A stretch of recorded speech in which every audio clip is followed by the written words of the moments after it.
This is a presentation of RVT Entertainment.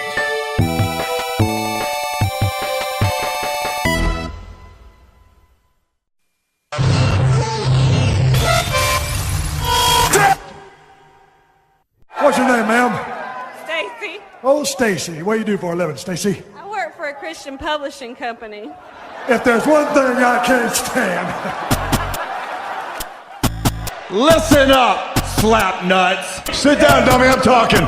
You know, they say all men are created equal, but you look at me and you look at Small Joe, and you can see that statement is not true. Oh, Randy! He's fat! You numpty! What do you laugh at, face? Shut your mouth.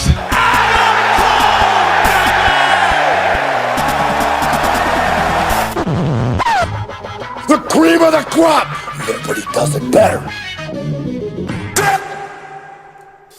Hey, hi, hello, ladies and gentlemen, and welcome to the Wrestle Cast, presented by RVT Entertainment on the BrokenInfinite.com, Podomatic.com, iTunes, and wherever else you may find this fine audio recording, and live on RVT Entertainment's official Twitch.tv channel.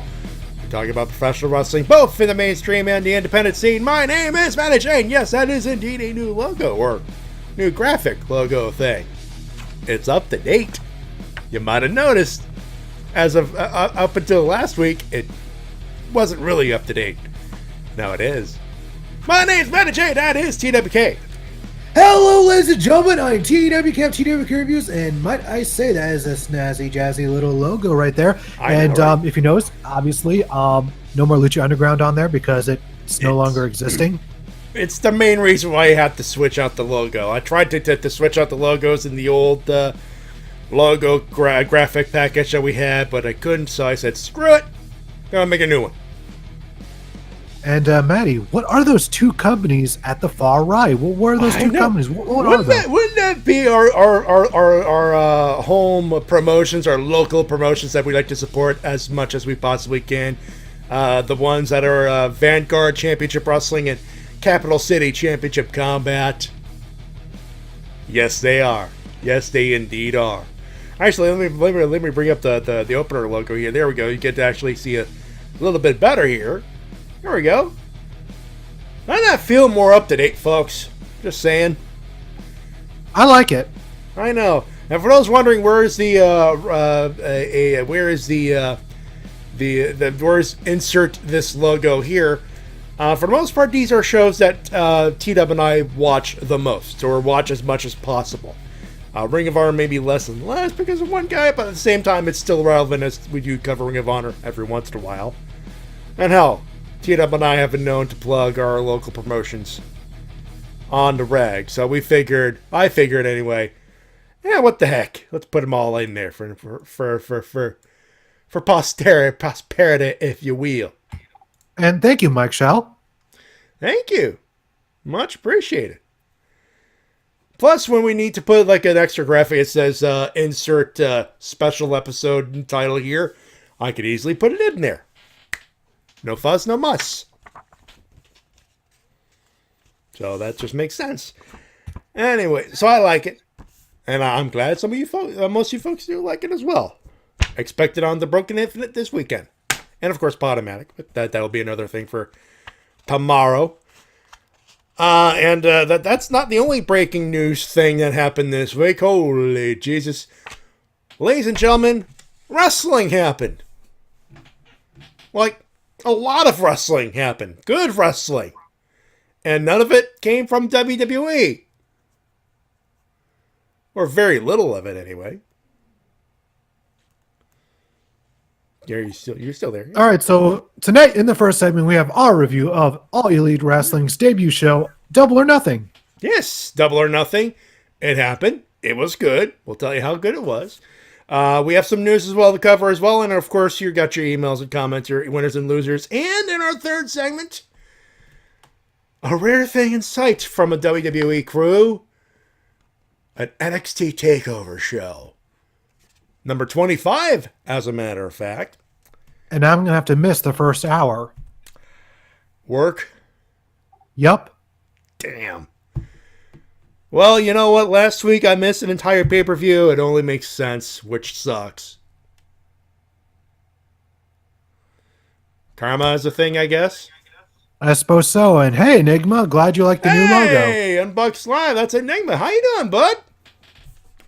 Sorry about that mess from last weekend, but I will not mention it further than that. Moving on. We're going to talk about the stuff. Clip of the week was intended to just introduce the pay-per-view segment, and that's it. But holy jeez, the context of this just makes this make all of the sense in the world. Ladies and gentlemen, clip of the week, the first promo from a recently WWE contractless John fucking Moxley. Take a listen. One day, they will all come to my funeral just to make sure that I stay dead. But today is not that day. I'm alive! My heart is still beating and I'm breathing fresh air for the first time in a long time. My name is John Moxley, and I am on a mission to reclaim my soul. And I know I'm not the only one who thinks, it's about time this industry got a facelift. So make no mistake about it, this is an official declaration of war tonight to anyone who wants to get in my way and anybody who stands in AEW's way. We have a mission to knock the pillars of this industry on their ass. We ain't reading history books anymore, baby. We writing them. This is what you call a paradigm shift.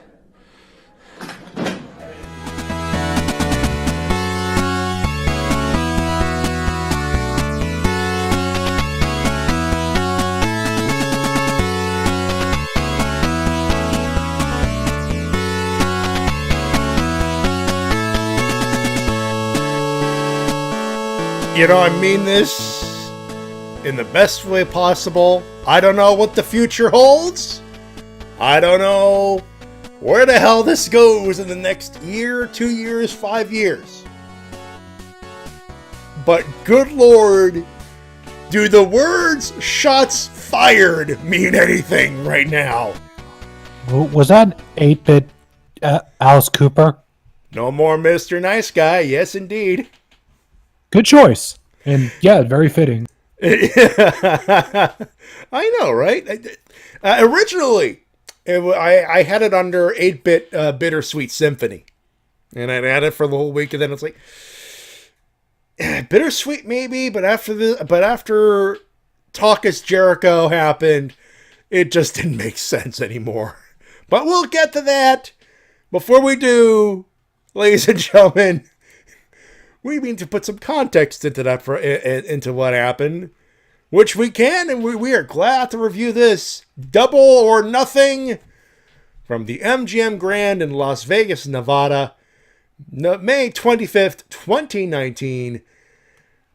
Wow. Let's get down to it. The buy-in, the pre-show, the buy-in, as it were, started with the Casino Battle Royale, and The rules were you pick a card and you were put from a special deck, and your suit would be over there. If you were part of a suit, you started. That would be your entry point. Basically, a delayed entry battle royal or a Royal Rumble, but instead of one at a time, it's 5 at a time, except for the last one, number 21, which was the Joker. This started with the performers as is, representing the clubs, which started Dustin Thomas, Maxwell, Jake Freeman, Sunny Days, Brandon Cutler, and Michael Nakazawa. And Nakazawa wasted no time getting that body oil up. No, he did not, and he got a pop out of Mike Tyson. I don't know if you saw that or not. Nice. He got that from the Road of Double or Nothing, the epilogue episode, which was released today. I haven't seen that today. I have not been on YouTube at all. I've been working on my latest video. It is up there, and I will say, you watch it.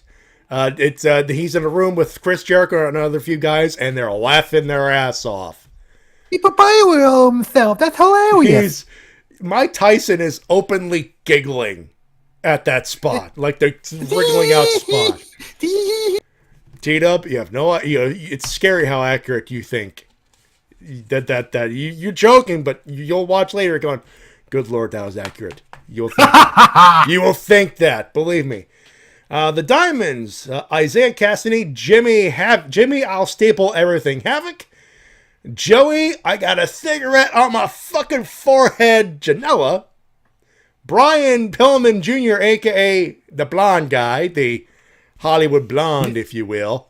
Yeah, his hair is usually not that blonde, and it's usually a lot poofier like his dad's, but tonight he decided to go Ricky Morton. He bleached his fucking hair. It looks like he was going for a Ricky Morton look.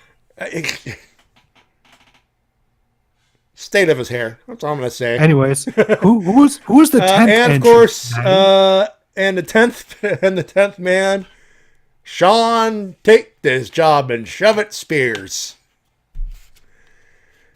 Hey, and why do I say that? He was Ty Dillinger. Duh. The Hearts. Billy Gunn, Glacier, yes, that Glacier. Jungle Boy, Mark Quinn, and Ace Romero. The Spades were Luchasaurus, Marco Stunt, Sonny, Kiss My Ass, James E. Cornette, Kiss. And thank you. We'll get to that. Tommy Dreamer and the world's most dangerous man, Orange Cassidy. Orange Cassidy actually came in last, technically. He came in last. He was the last person. And he was technically number 22 in the 21-man Battle Royal. If it makes any sense, and it does not, but whatever. Orange Cassidy. It's Orange Cassidy. It's not supposed to make sense. You're supposed to laugh at it. And like I said, the world's most dangerous man. And of course, the Joker, the last person up there, was Hangman, Adam Page. They didn't have an opponent for him, so they said, "Fuck it, put him in there." And he won, and he is one of two competitors fighting for the AEW Heavyweight Championship of the world. One thing we have to note also is during this entire Battle Royal, they were constantly giving MJF spots for her to be like the ultimate heel. They put him over right off the get as, if not the number one heel, the number two heel of the company right off the bat. And I will say that we have to save it for a little bit later into the show. I think he might have knocked it out of the park. We will explain that in a few short minutes. Yeah. Battle Royal itself was comedy, but I don't know.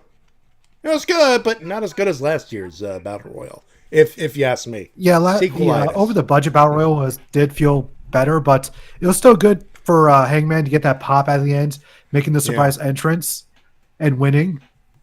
That was really nice. I get the feeling that for me was what threw me off was like doing a different take on the delayed entry Battle Royal is fine. On paper, it sounded awesome. I think in execution, there was a few entrance pops that could have been were. You feel like next time they should go back to individual entrances to get those individual pops. Yeah, because there are some people. Ace Romero is in there. He's a big dude who could fly. Yeah, he ended up doing like a dive through the ropes. Like, Jesus, I didn't know you could do that. This guy is scary athletic for his size. You know, this guy is a Major League Wrestling regular. So let's just put it that way. He also is a good get. It was cool to see Jimmy Havoc hit a couple acid rainmakers. Oh yes. Also, he stapled. I'm not kidding. He stapled a lit cigarette on Joey Janela. Listen here, folks. Don't smoke. That wouldn't be the last person he used a staple gun on in this match. No. No, getting indeed. some groinal. End up using it for some groinal action. On Tommy Dreamer. Because of course Tommy would take that. He's hardcore. Did this poor asshole? Did this poor bastard have to go to the hospital to drain fluid from a bad testicle spot? That, honestly, knowing his career wouldn't surprise me. Well, yeah, he took a kendo stick from, I think it was Jerry Lawler, to his right to the crotch. That spot. That's what I'm referencing.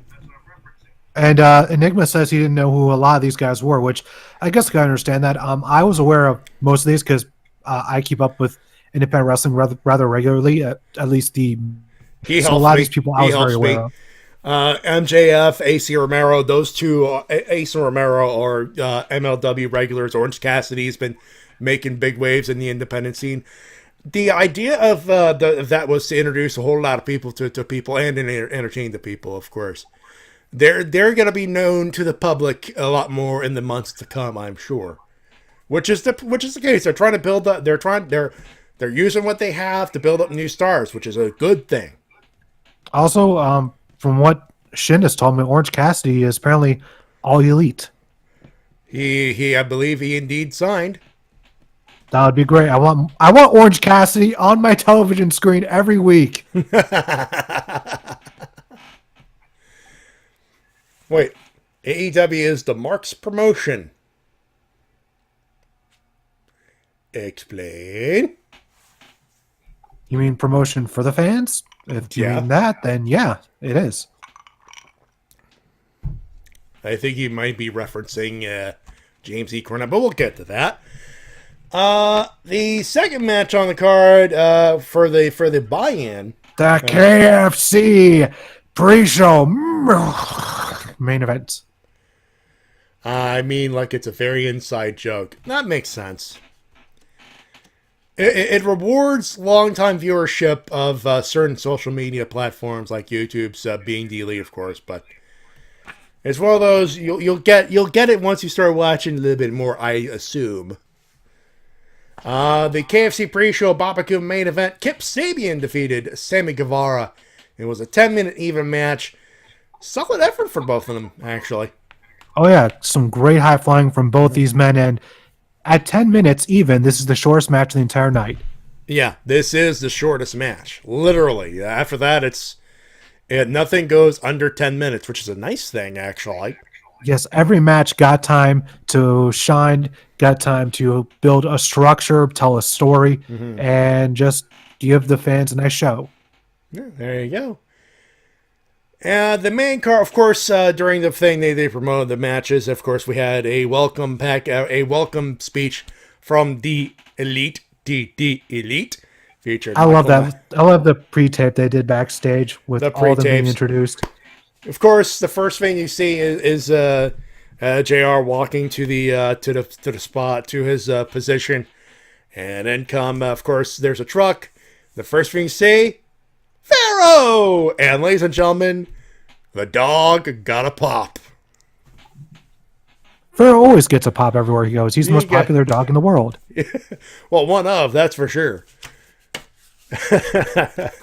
Of course, that also preceded Brandy and Cody Rhodes, who held a very familiar hashtag FDR Cup. That could mean anything. All I'm going to say is that's a hell of a callback. It could mean anything, of course. But it could be a cup made by his friend Frederick Thomas Revivalson.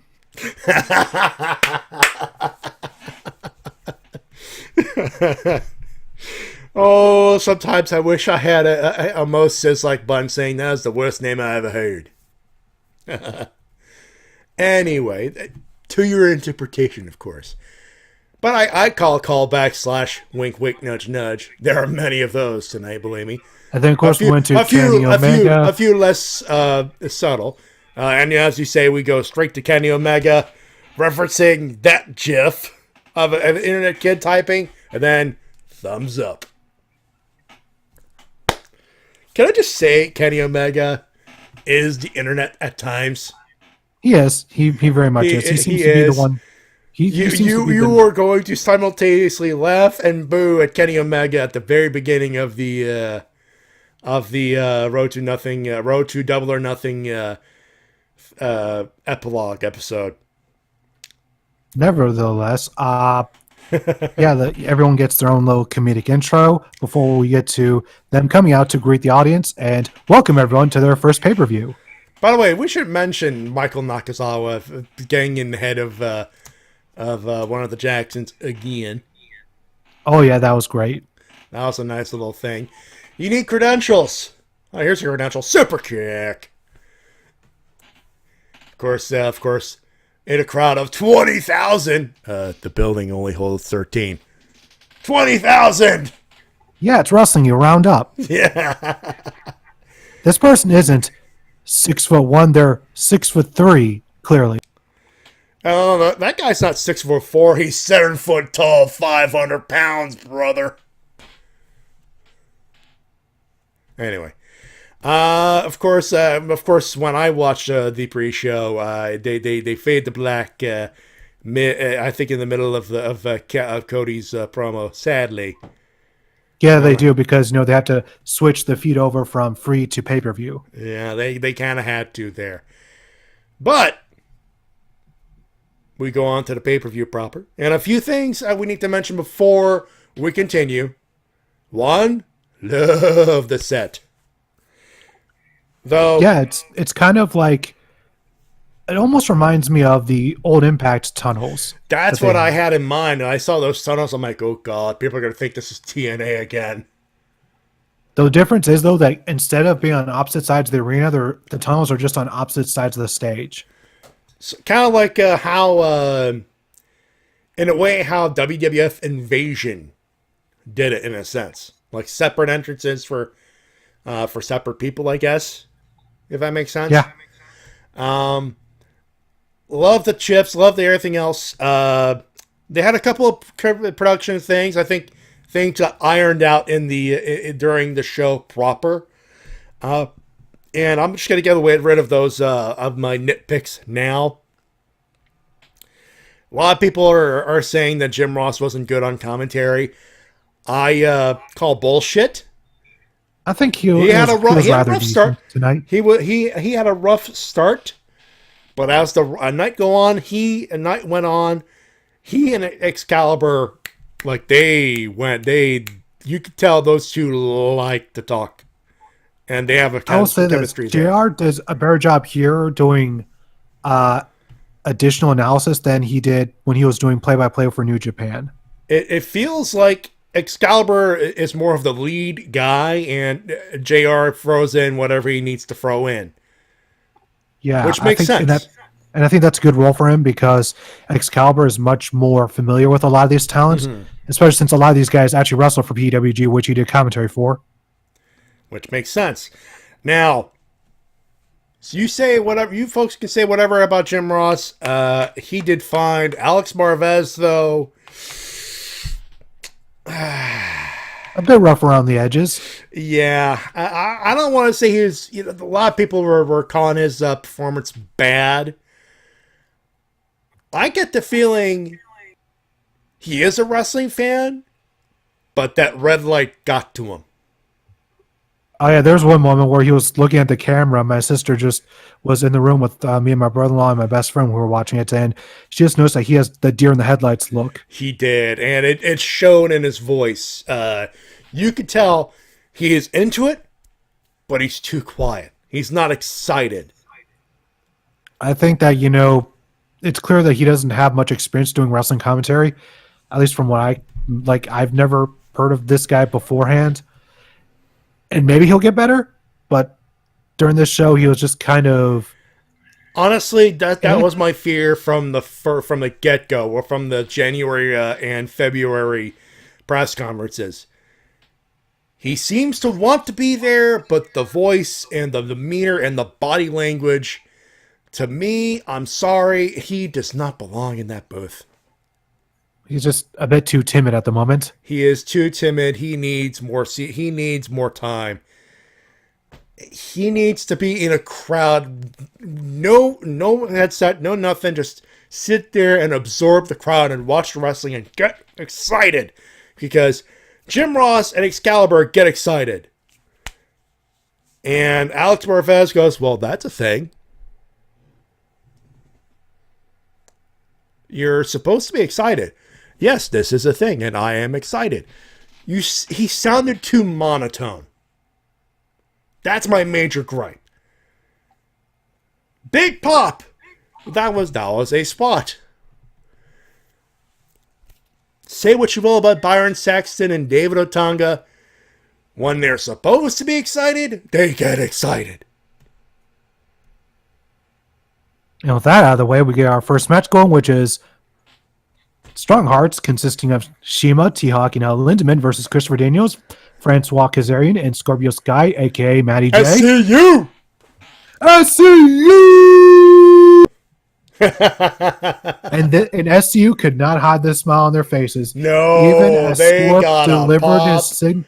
They got a pop, and everyone's following it, and they could not hide it. They couldn't. Now, Scorp, when he did his usual promo, he couldn't stop smiling even during that. Like, holy shit! And Matthew could call it a botch. I just say, if you got a pop that big outside of Ring of Honor, and you're going, I'm sorry, but I'd be grinning ear to ear. And he even had the audience finish the catchphrase, which is nice. Can you blame him? That's all I'm gonna say. Nevertheless, this was a really strong showing for both teams. Shima, T-Hawk, and Lindemann got a great amount of offense and way more than I thought they would. And in the end, SoCal and Center picked up the victory. Yes, and it was a good one.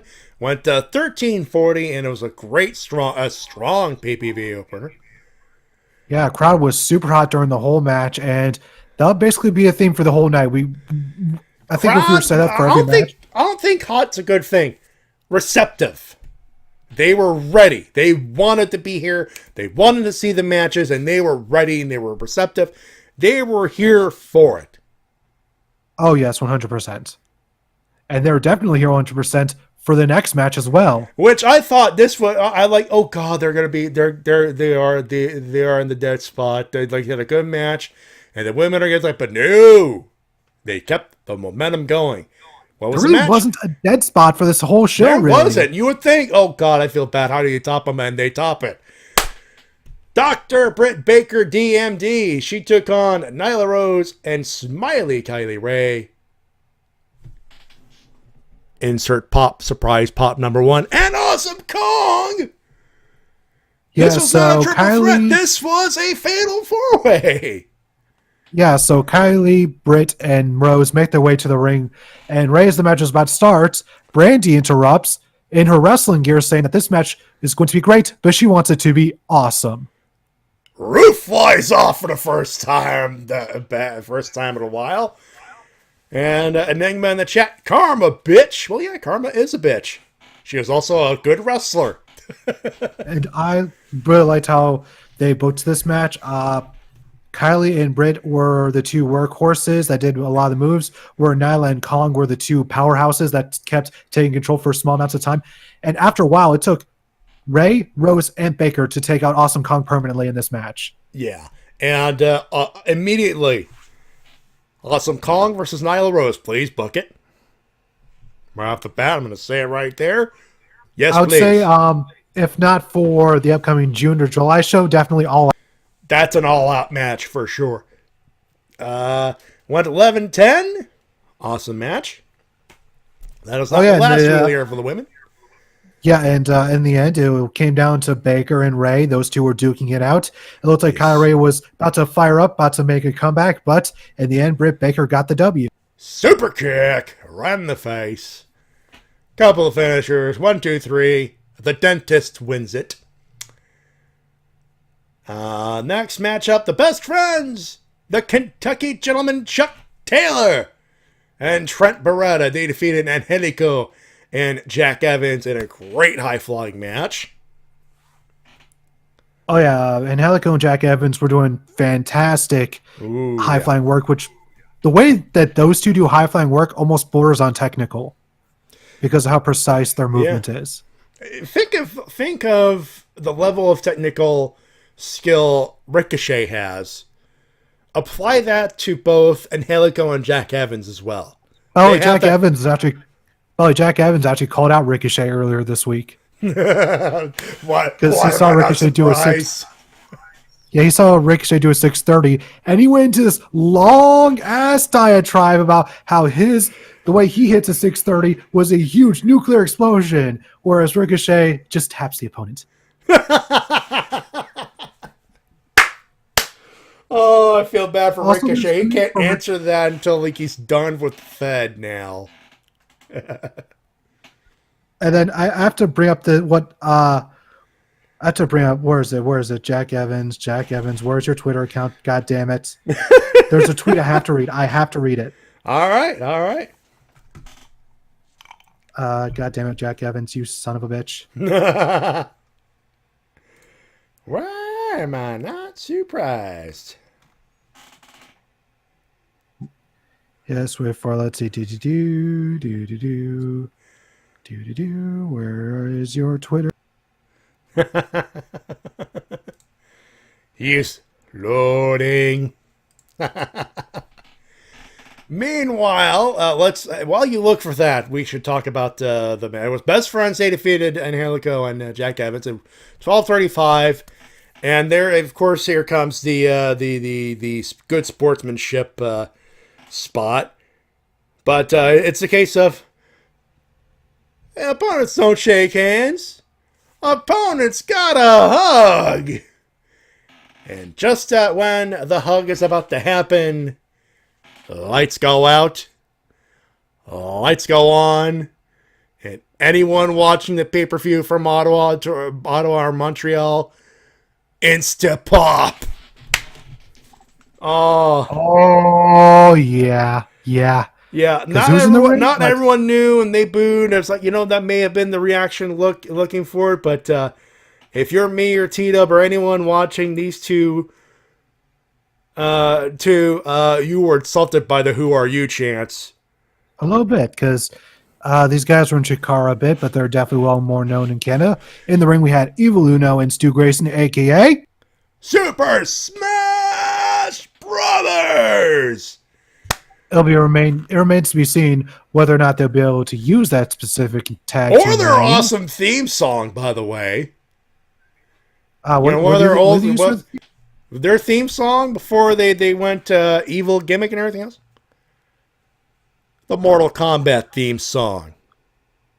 Yeah, they're not going to be able to use that. They won't be able to use that, sadly. But although they... Oh, go ahead. I was going to say they could just get somebody to do a remix of it. They could. They legit could. But so, yeah, they laid out. I had a smile ear to ear, and then I hear "Who are you?" I'm like, you know what? Not everyone knows them. It's insulting, but sadly fair. And of course, there were some boos. Of course, Masked Man beat up the crap out of the 4 people in the ring, and after everything else, a human throne for Evil Uno. Stu Grayson looking like he's just about to murder someone else. Uno claps. Clap on the clapper. Lights off. By the way, I have the tweet up now. Oh, there we go. Hey.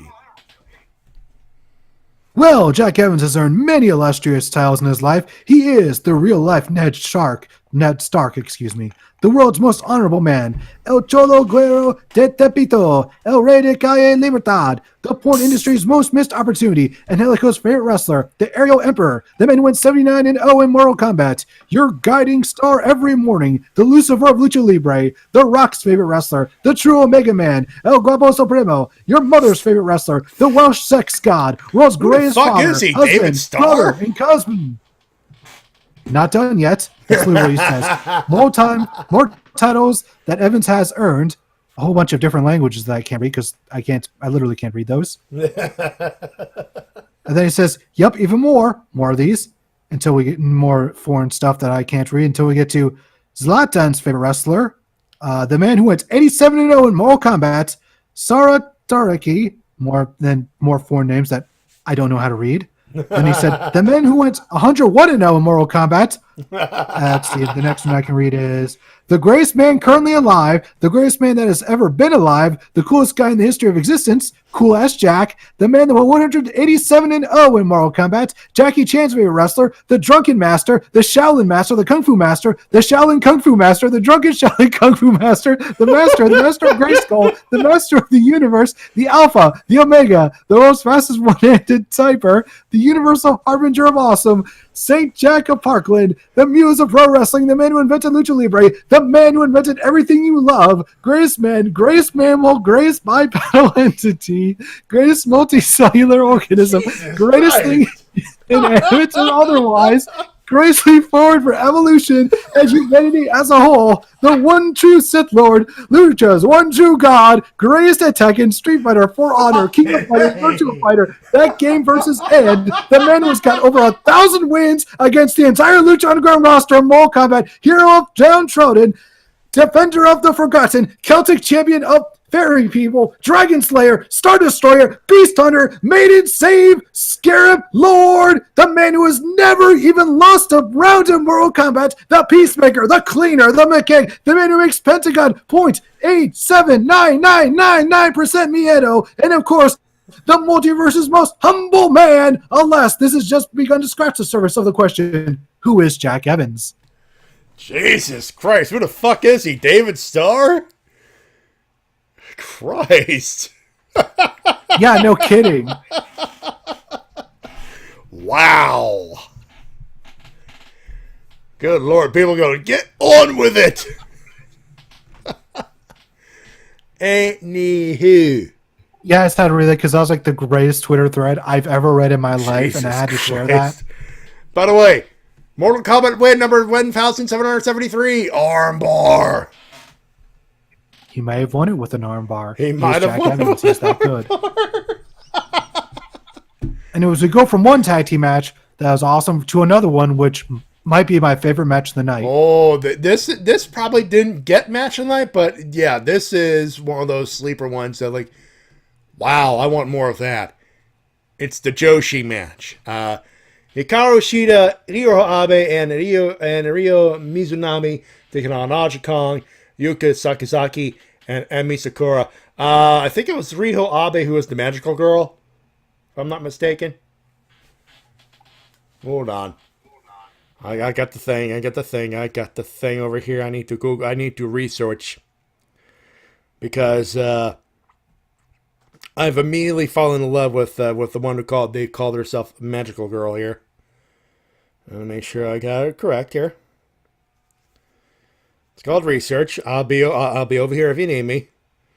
Won't say a word. Won't say a word. All right, here we go.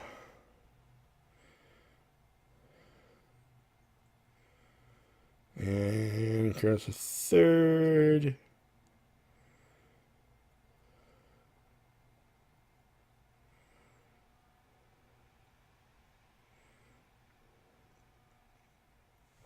Okay, no, she was with the with Aja Kong's team.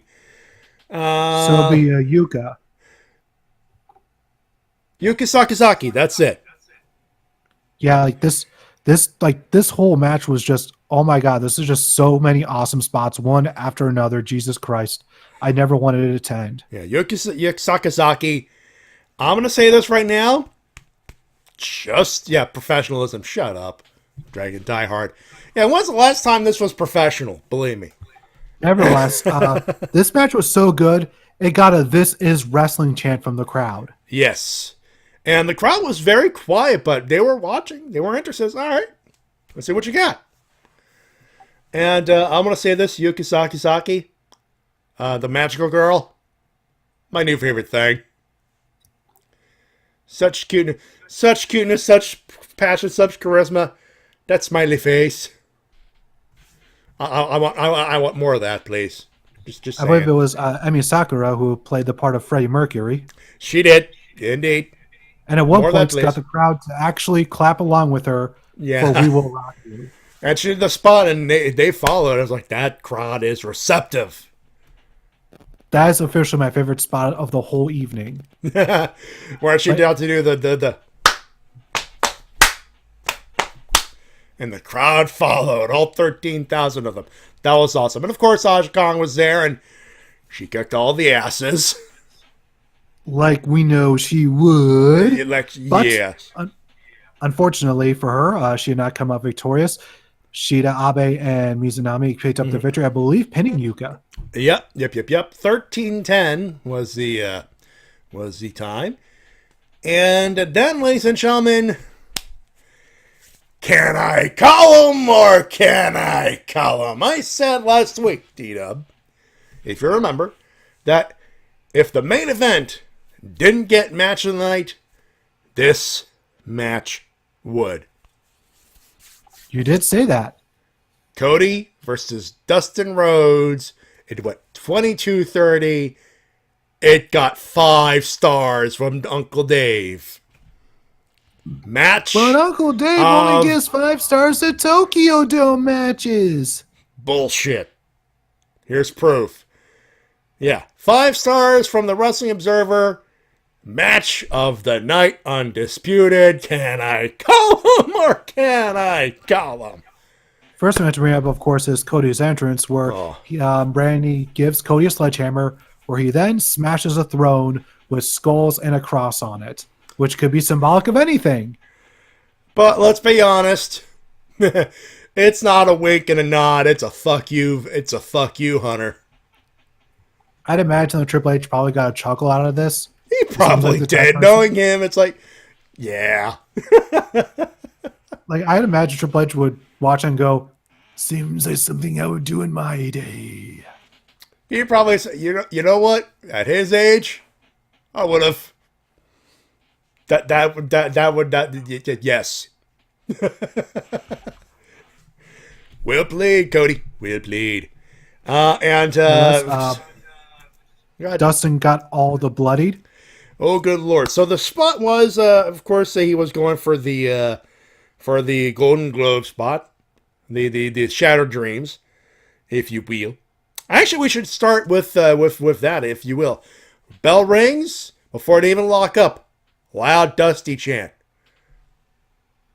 Cody had to play heel, but he almost cracked there. You can see it's like, God damn it, not now, fans. I need to work here. And Evil Rev, indeed, and good thing he was wearing red. So yeah, the loud Dusty chant, and of course they lock up. The spot happened. Cody exposes the turnbuckle. I was like, you kick that, you kick yourself in the shin. Smart move. Dustin throws the turnbuckle pad. He goes for it, and he falls onto the thing. He goes to the wayside. Of course, Brandy does what she does. While Fire! Yeah. Ow, my ears. But she spears Dustin while Dustin tries to get a little bit of a nick, a little bit of a thing to get some blood. Yeah, he was copulating. Also note that the referee for this match was Earl Hebner. Appropriate choice. And of course, following the spear, he gives her the all. Yeah! And ladies and gentlemen, what followed was as Gordon Sully would call, a crimson mask. There was blood. Oh God, there was blood. Yeah, my sister thought that was still part of his face paint, but no, it was not. He was only covered in half the face paint. Well, he had a crimson mask, folks. Oh, good Lord. Yeah, that blood was everywhere, and of course, Cody, being the heel, had to rub it all over his body. Because he had to. Also, hi DDP, thanks for taking care of business with Brandy. Moving on. But said the match itself, good Lord. You know, people would say, "Oh, the blood doesn't belong here. It's not comfortable." And guess what, folks? This match wasn't supposed to be comfortable. As Jim Ross said, I don't have one of those peaceful, easy feelings about it. And the blood just underlined it pretty much. But what a war! Yeah, and plenty of crossroads from both these brothers. Yeah, it was like, who could crossroads better? Turns out it was Cody. Barely, but Cody. So I'm going to say we could talk this match. I don't think that we could talk this pay-per-view up all night. We're going to say watch it, especially for this match. It is one to watch. But the rest of the emotion happened after the bell. Dustin, of course, Cody leaves, so he celebrates. He's won. Dustin's in the middle of the ring, about to untie his boots. And Cody notices it. He runs back to the ring and said, you don't get to retire. And he says, he said it better, and the comparisons were to that one promo from Dusty in WCW. And he said, next month, or in July, Fight for the Fallen, you, me versus the Young Bucks. What do you say? And the hug happened.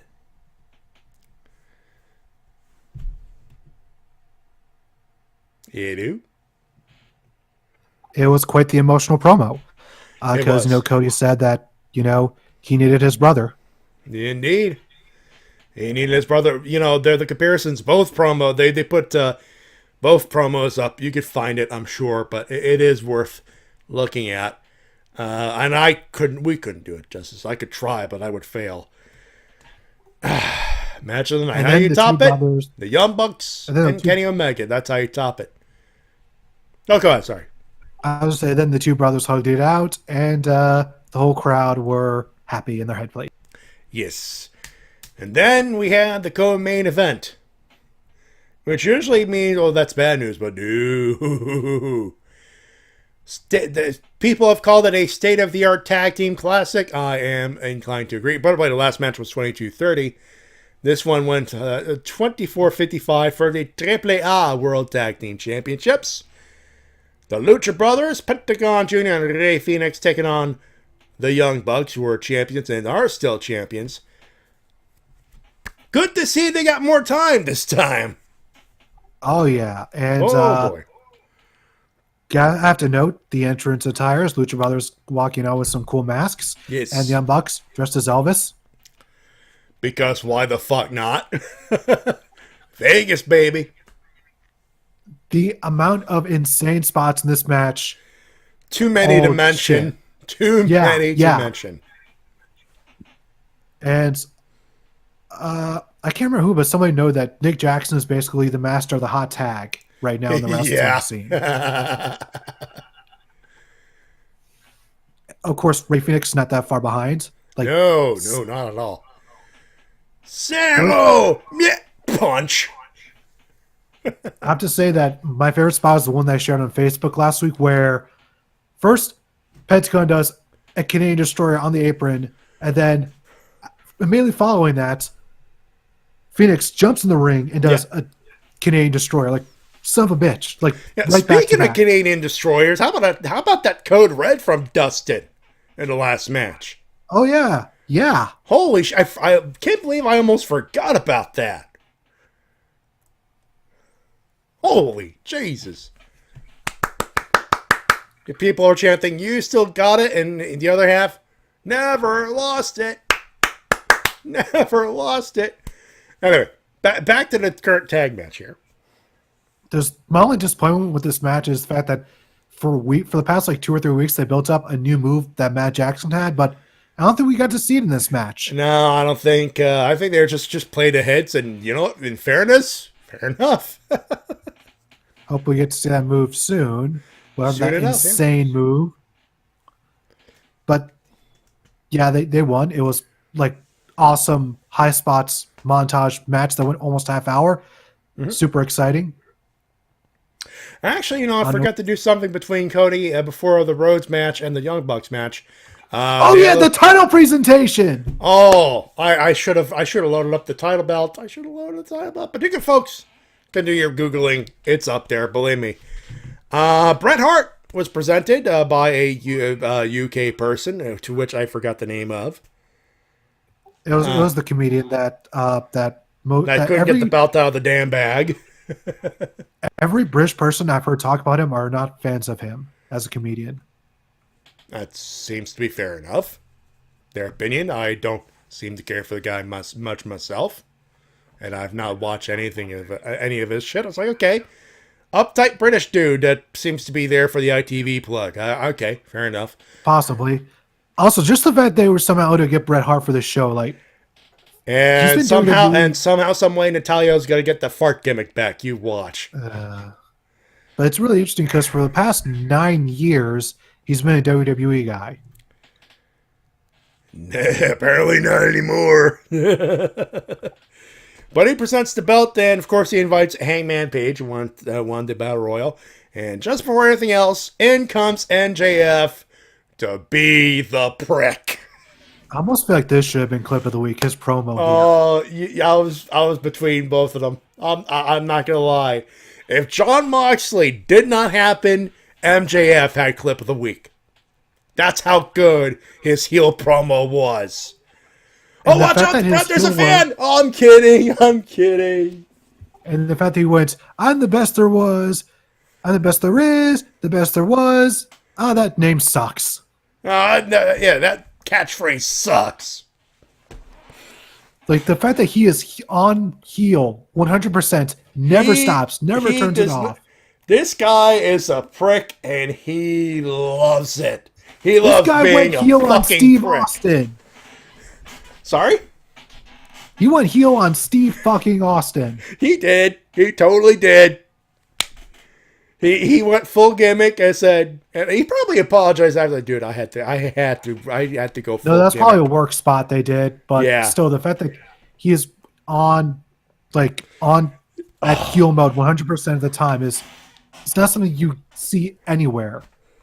What? It makes him such a unique commodity. Everyone in WWE is afraid to be like the whole prick heel for whatever. This guy, not afraid at all.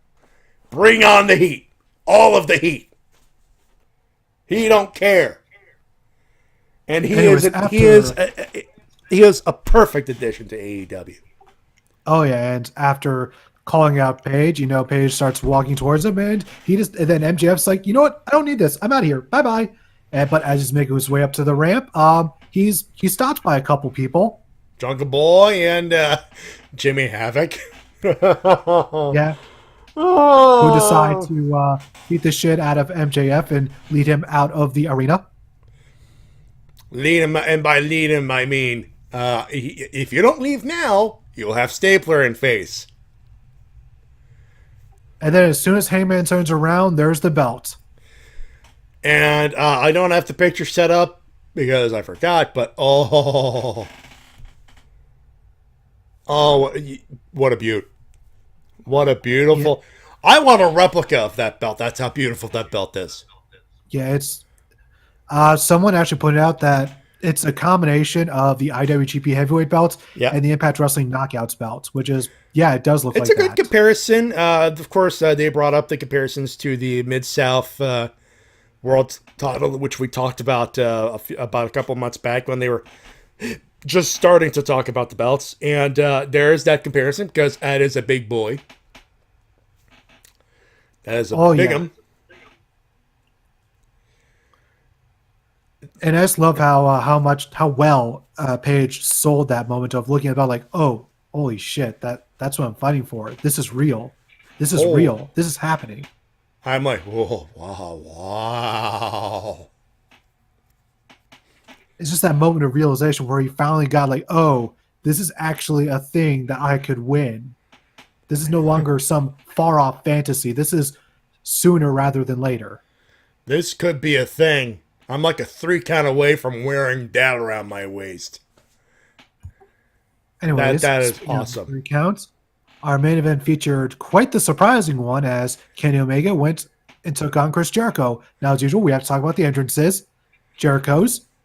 Nice little montage through the years. Yeah, a little live montage. Lionheart, the list of Jericho, the jacket. And Jericho comes out to Judas.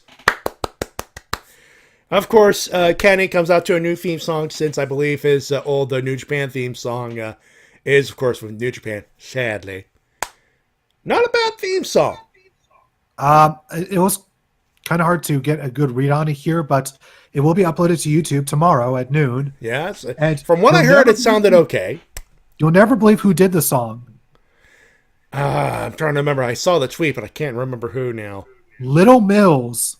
Yeah. Who, for me, is best known for doing a gent cover of John Cena's theme. Oh, that's the guy. Oh.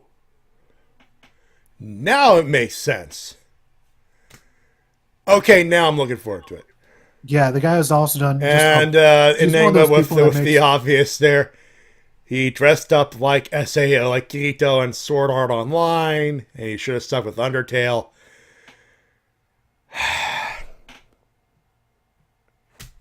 Yeah, spoiler alert, we here at RVT Entertainment are not the biggest fans of Sword Art Online. No. I mean, that was a little bit of cringe. If anyone can make it look cool, it would be Kenny, though. It would be Kenny, but I'm willing to bet we show this picture of his entrance gear to John. He's going to be like, well, I'm not watching AEW now. He wasn't anyways. No, he wasn't going to do it to it, but anyway. Nevertheless, oh god, I have to Jericho screen cap won. it now and just show it to him. Just like, I'm just going to leave this here and just hear John's reaction. Nevertheless, Jericho wins with his new finisher, the Judas Effect. Which is a back elbow, MMA style, and you know what? Fair play. That was sudden, that was effective, and that was a thing. Fair enough. Also should note that Kenny Omega took a good spot through a table. Fuck yeah, he did. Jesus. Hey, Kenny, are you dead? Obviously not. If not, but yeah. you will be. After the match, maybe. Maybe after the match. So Jericho wins. He picks up the mic, and essentially, where's my thank you? Where's my thank you? Where's my thank you? And the crowd stirs. And the crowd stirs. Into the crowd, a man wearing a jacket, sleeveless, on the back, the letters MOX. Roof flies off. It's John fucking Moxley. I'm sorry, John fucking Moxley. He's here. Dean Ambrose is here. Roof flies off. Double arm DDTs. We can't call them. Can we call it dirty deeds? I don't think so anymore. Until they say otherwise, I'm going to say dirty deeds. All right, so he dirty deeds Jericho, dirty deeds the ref. He tries to dirty deeds Kenny Omega. By the way, peak Jim Ross pop right there with his voice, and Excalibur. He's marking out as well. Alex Marvez doesn't sound like he could give a fuck. He probably was excited as well, but he didn't sound like it. They fight They fight over to the big stack of chips. Big old brawl. They get on top. Dirty deeds, and then an AA off the stack of chips. Possibly. Nevertheless, yeah, Kenny, he's down. He's down. He's down. We have a Piper down. A Piper is down. He was fine. He was there. Thank you for that reference so much. Come on, it's Mike There's Myers. not enough people in this world that have seen So I Married an Axe Murderer. Yeah. I mean, the Scottish father bit is awesome. That's all I'm gonna say. He'd move. It's like Sputnik.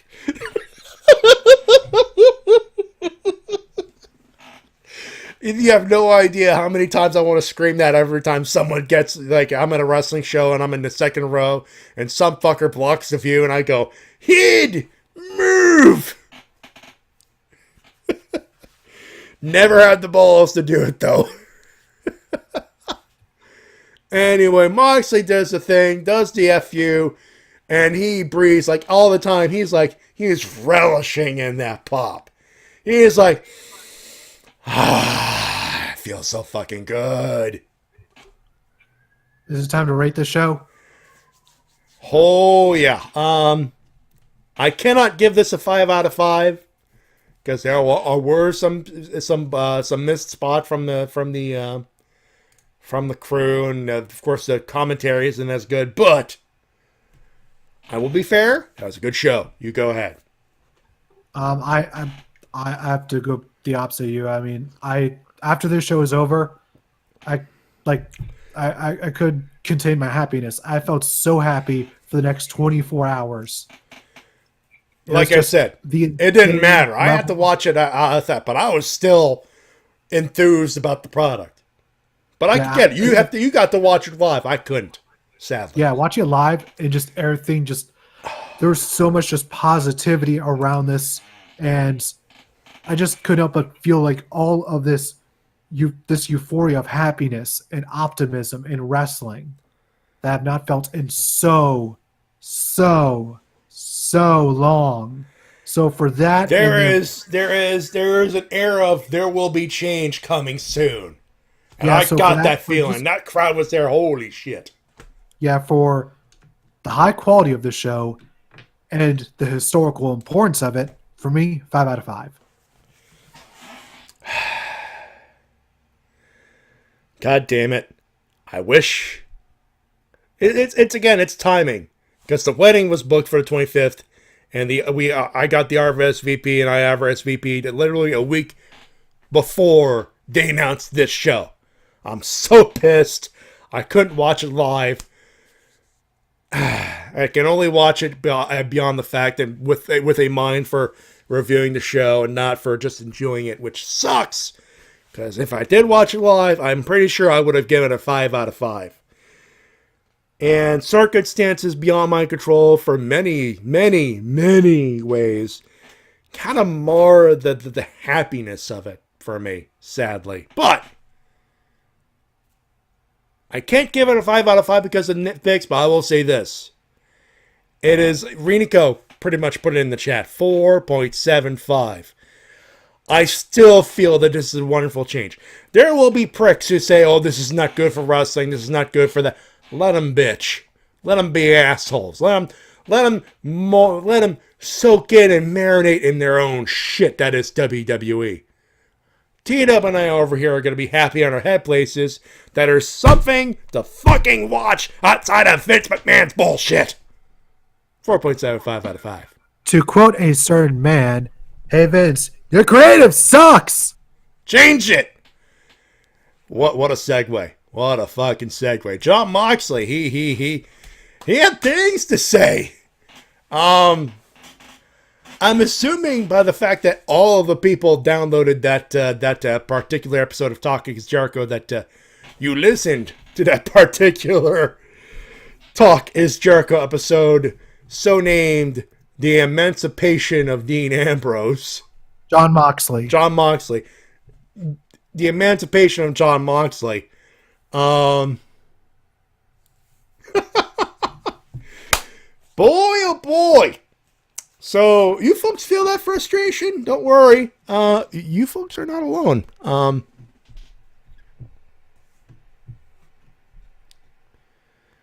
I don't think they are going to put anyone out of business.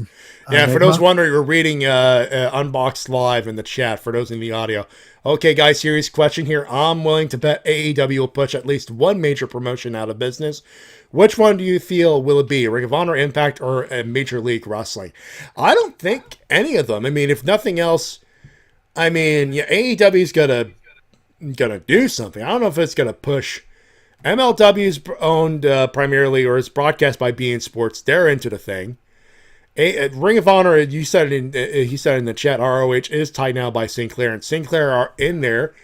And I will say this, having been to Ring of Honor, you can feel that there's something missing, but they're building up to it. Impact might be the closest to the brink of losing, of being out of it, but and Mike Shell said it best. I will say they already did. What about Lucha Underground? And to be fair, yeah, look at many of those stars from Lucha Underground. Where are they right now? Ricochet, well, WWE. The producers did it to themselves, though. To be fair. The executives did this to themselves. And as far as Impact goes, they're owned by Anthem. And Anthem still has Anthem's still in there, but good luck finding them.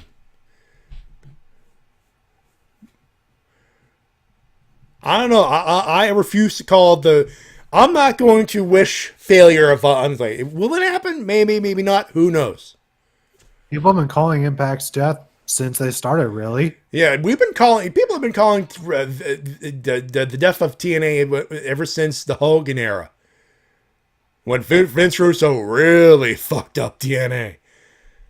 Yeah, because they had a snug deal with Spike TV, which is now the Paramount Network, but that's another fish for another day. And look, Enigma, we talk to you all the time. We've got a show to do. So yeah, Talk is Jericho happened, and you could find the notes all over the place. We had a perfectly good segue, by the way, and you kind of jumped in there, Enigma. Anyway, back on point. You were saying? I'll say it is that our clip? We don't have a clip. I don't want a Seg 2 clip. We're just moving right into it. All right, so Talk is Jericho. That was just a good segue. We had a perfect segue, so I had to jump on that. Nevertheless, getting to talk about that. That was 90 minutes of Jon Moxley just airing his grievances. And a lot of his frustrations are something that we've heard before from other talents. We've heard it from CM Punk. We've heard it from Justin Roberts about how Vince McMahon just micromanages every small detail of everything that everyone does on the show. Come on, say that cancer line, damn it. It's so you. Yeah, that's the new Vince McMahon line. After, I'll owe you one, pal. Now it's, this is good shit. It's so you. This is good shit, pal. My God, 78 years old, for fuck's sake. This is good shit, pal. Wow. Yeah, and it's really interesting that, a lot of his frustrations mirror the frustrations of fans watching because, Moxley didn't ever feel like he had any agency over anything he did, and we could talk about this all day long and just take a nice fine-tooth comb to every single word he said, but long story short, he was fed up with the creative process about how he just couldn't be himself. Burnt out. He was done. He was done while he was still recovering from his injury. And, he said in his podcast, he was watching wrestling. He was getting himself primed. He had ideas up the ass. But he didn't want to do it. Apparently he was watching literally everything from Ring of Honor, Impact, CCW, literally everything. And he was just afraid, or he's like, every idea I will give him would be shot down. We can't go with that. Where's the props? Where's the costumes? God damn it. Yeah, you're Carrot Top by the hardcore, damn it. And he mentions a line about his turn on. He did not want to talk about his actual friend going through actual cancer. And there was a line that he refused to say, simply put, because it was that bad, A and B. It was so bad that if he did indeed say it, sponsors be mad. Yeah, and you said that he would not even say it during the podcast, that he would only say it to Jericho off air, which is like, how bad must that be? Jesus Christ, Vince. Pooper scooper line. Fucking pooper scooper. This guy, he's as frustrated as we are about, we were excited about that heel turn. And then the cancer lines happen, and then goofy shit. I'm glad we are not the only ones pissed off at Vince for that goofy shit. Yeah, and we were intrigued by that heel turn. And they fucked it up. And it's really interesting that he hated the segment with the doctor as much as everyone else apparently did.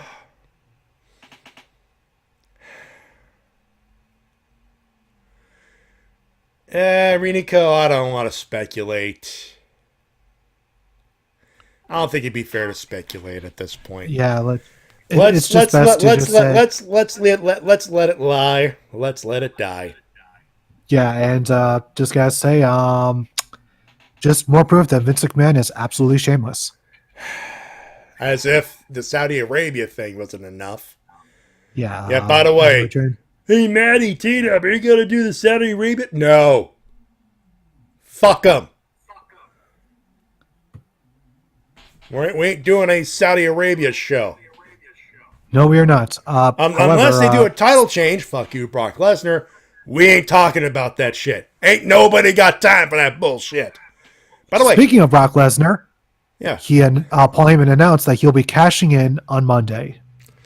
This was in quote reaction unquote of Stephanie going on WWE media and all that stuff and saying we'll have an announcement on Monday or something. Of course, Paul says we don't need that shit. Brock will cash in on Monday. Hi, Seth. How's it feel being the one asshole left?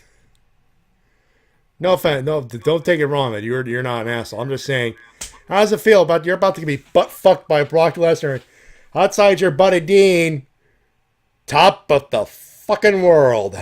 By the way, that reminds me, the whole praise and breakout sequence was actually directed by former CCW wrestler and one of my favorite deathmatch wrestlers from back in the old times, Sick Nick Mondo. How hard you mark out for that? Pretty big. And by the way, Vince is pissed at John for quote unquote lying to him when he said, "Well, I thought he was doing a movie." He technically was. He was doing a project. He wasn't lying to you, Vince. Now, for context, Vince wanted to extend the contract so Dean could do the European tour, and Dean went, "Nope, doing a movie." He didn't say how long the movie was, but he was doing a movie. You want to see the movie? It's on Twitter. That's my movie. I made it with another hardcore deathmatch wrestler. He's good at the videos. I got a grin on my face doing this bit, by the way. Something that's sure to take the grin off your face and mine as well. Yeah. Is that this coming Tuesday, we on SmackDown are going to get Bill Goldberg. You know, it'll be something to riff. So it'll be something to riff at least. Someone pointed this out. Undertaker is going to be on Raw. Yeah. Goldberg's going to be on SmackDown. Yep. No confrontation whatsoever to build up this match. It's a ratings pop, pal. And it couldn't be more transparent. And Brock Lesnar cashing in. Folks, you know what they're doing? They're trying to sell you Super Showdown. That's exactly what they're doing. I wish this Don't was the lie other to Super yourselves. Showdown. They are selling the Super Arabia show. I missed the other Super Showdown. That was actually in Australia. The Australia one show was actually good. We saw some Aussies win. Remember the Iconics 1 matches? Weren't those good times? Pepperidge Buddy Farm, Murphy won the cruiserweight, and Buddy Murphy won the cruiserweight title, and everyone in the crowd was super happy and high fiving and hugging each other, and it was like the greatest time ever. Remember when Triple H and Undertaker had a decent match? Not good, just decent. At least Triple H didn't get injured during that match. Yep. So Anyways, ratings pop my ass. My ass. Yeah, I know Die Hard, but that's what it is. They're trying to get that rating up so they could sell you on the network so you could watch the Saudi Arabia bullshit. That's exactly what they're doing. Do not lie to yourself. Moving on over to New Japan, I still have yet to get caught up with Best of Super Juniors because Me neither. I've just been watching the matches as they go along. What was like the most available? They had one from I forgot the place, but it was like day 13, 14, something like that. Again, nothing wrong. I had a good time watching that shit. Yeah, Junior and Heavyweights. Renico, forget the spoilers. At this point, we know. Spoiler, not spoiler, we don't care. It happened in the morning. It ain't a spoiler. It's all over the internet anyway.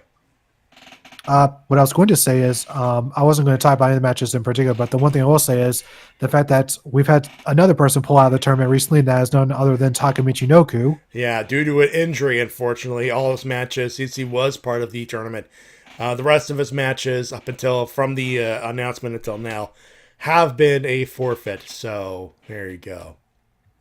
So that's really sad because Taka has always been one of my favorites. And he also has one of the coolest theme songs of all time. Taka is coming, motherfucker. And my favorite thing was during the first time was year's hold tournament, they had Caprice Coleman on comment. Time out. There we go. You go. Give it a minute. Loading. All right, go ahead. Oh, we're still encoding. God damn it. T-Dub. Stop! You're being cut off by the CPU there. Things were loading. Yeah, you were in cut off on my end as well. Anyways, what I was saying is Caprice Coleman was on commentary, old tag partner Cedric Alexander, and he was not ready for swearing in theme songs, I guess.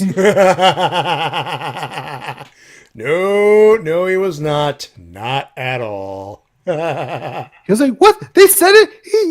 They actually said it? Here?" Yep. It was a good time.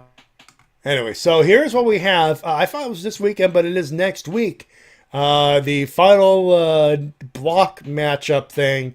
It'll be in Okayama on Monday. And on Wednesday will be the final matchups. The very last card, which will be at the Ryugoku Sumo Hall. Hello? Hello. Yeah, I hear you. Check 1 2. Oh, you were just coming in all sorts of garbled for those. Well, yeah, past few seconds. that's the high CPU because I'm loading new things to read. That's what it is. That's my computer being an idiot. Don't mind it. Anyway, so here's the matchups as advertised for the Monday show. Let me just I'll just go through the singles, which is what matters. Ren Narita will take on Bushi. Rocky Remember will take on Bandito. Yo will take on Robbie Eagles. El Fantasma will take on Doki. And Ryusuke Taguchi will be in the main event against Will Ospreay. And the main event. And then the main show will feature. And this will be. They have John Moxley taking on Juice Robinson for the U.S. Heavyweight title. And yes, you heard that right. John fucking Moxley in New Japan as well. He's got one of those Chris Jericho contracts. Awesome. The finals of the Super Best of Super Juniors. Go ahead.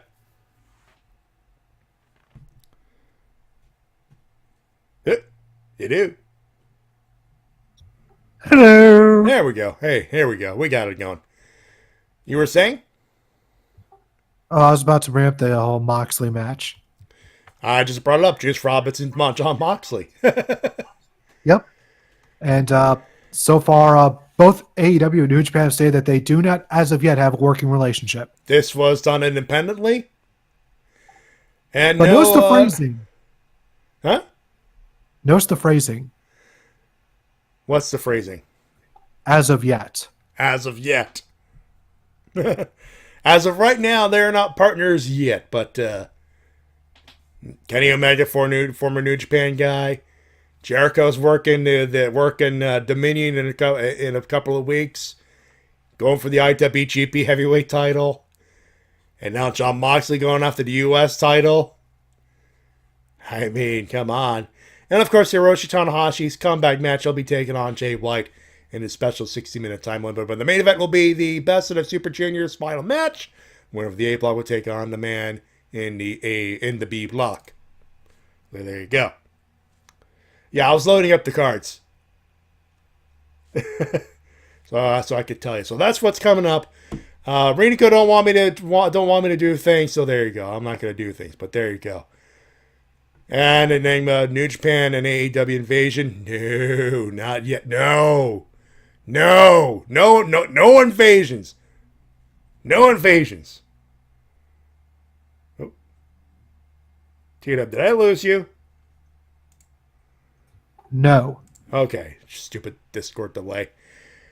Anyway, in case you're wondering, what's John Moxley's first big match with AEW? Well, funny you mentioned that. At the end of Being the Elite this week, Joey Janela had a thing with John Moxley. And at Fighter Fest with CEO Jon Moxley versus Joey Janela. T-Dub. I think Joey's gonna die. Like, a lot. Oh, yeah. Like a lot. By the way, for those wondering what else is in the card, Cody will take on Darby Allin. Yes. And the Elite, Kenny Omega, Matt Jackson, and Nick Jackson will take on the Lucha Brothers, Pentagon, and Rey Fenix. And a partner yet to be announced. Oh, and the main event and one of the advertised matches, Chip Bailey taking on Michael Nakazawa in a hardcore match.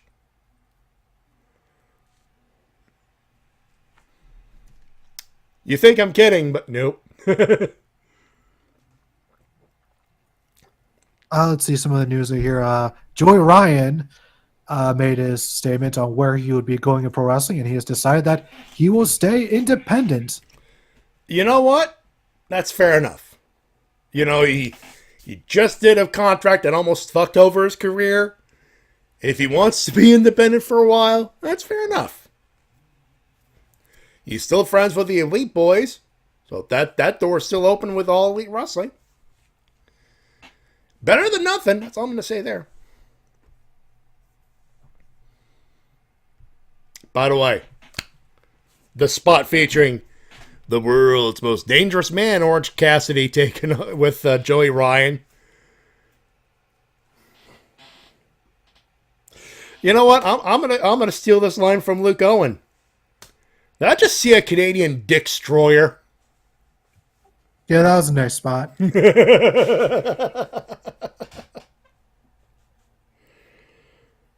If you're not made to give a shit, my cock will make you give a shit.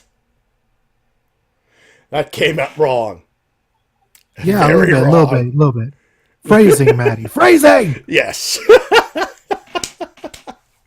One thing we definitely have to talk about, last couple of things I have news. Transphobic fan banned from AEW and Evolve. Good. Yeah, guy decided to be transphobic during the AEW show and spread this all over social media, and then companies decided to respond by banning him from wrestling show. Yep.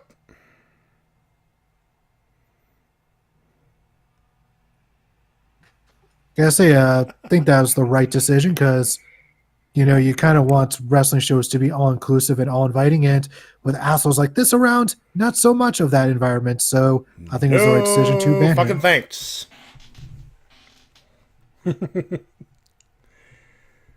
And of course, we have to talk about good old Jimmy C. Yeah, James E. Cornette. So for those who had an hour and a half to kill today, I listened or tried to listen to Jim Cornette Experience, to which he was talking about Double or Nothing. Yeah, Jim Cornette on the pulse as always. Sadly, that's not the pulse. That is his thumb up his ass, unfortunately. Yeah, let me read this quote that really got him in some hot water. He says, "Then here comes Sonny Kiss, who apparently got off his day job at the drag show at the fucking Tropicana. They're not explaining any of this, the transvestite or exoticos they would say at AAA." Like, what the fuck? He's not a fucking transvestite, you piece of shit. He said it double standard. He was saying exotico. That's what he is. Yeah, That's precisely what it is. He is an exotico. But the transvestite from the drag show, ladies and gentlemen, to quote, I'm gonna double down on the thumb up his ass thing. Here's your finger. Here's your finger up your ass. This is the pulse. This is your finger. This is your finger up your ass, far away from the pulse. Say, do you want a chocolate pretzel? Yeah, I butchered that line, but I don't care. You go, folks, get the joke. Yeah, obviously there was some thankfully, most of the wrestling world seems to gather behind Mr. Sonny Kiss, and I think that his response was very classy. Yeah, what was his reaction? I did not read his reaction. Sonny Kiss said on Twitter, "Sometimes you have to let people's words and actions speak for themselves, good and bad. With that being said, I want to thank everyone for their support. As someone who's been publicly open about their sexuality since childhood, his quote-unquote attack was a complete fail. I'm good." Again, this is like the second time I'm invoking this quote from Napoleon, which is very, very favorably used by our friend Mildred the Monk. Never interrupt your enemy when he is making a mistake. There you go. You still there, bud? Check 1 2. Here we go. Yeah. I think I'm about to throw up this little thing right here. Because, god damn it, I think our connection's about to die. Just gonna put this right here.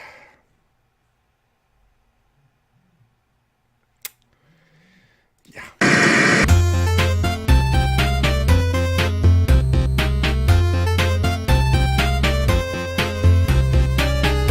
Hello?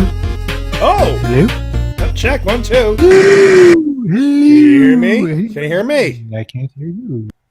Uh-oh. Check 1 2.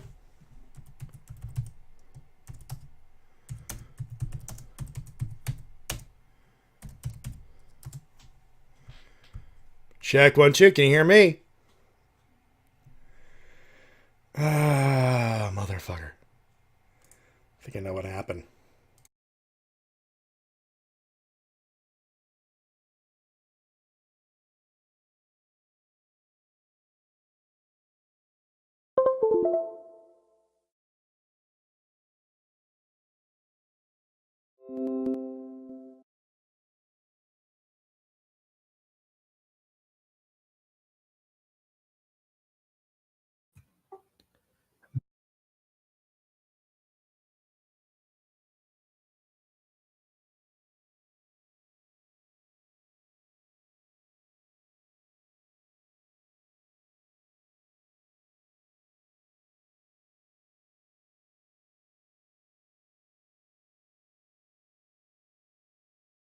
Talking to, you can hear me. Check 1 2. Hey! Okay, hear me. You're back. You're I back. don't know what the fuck happened there. The mic died on me again, I think. Anyways, did you hear when I was talking about okay, now I can hear myself. There we go. You hear? Wait, what? I can hear myself. What? Echo. You're not supposed to. Yes, I can. Okay, what the hell happened? Try it again. Hello. Hello, me.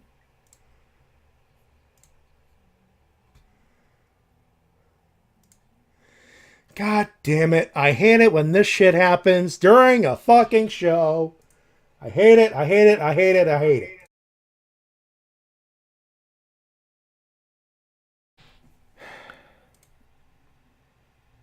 All right. All right, let's try that again. Check 1 2. Hello. Hello? Okay, I can't hear myself anymore, but I can hear you. All right, good. Okay. God damn it, every fucking time. Every fucking time. I'm sick of this shit.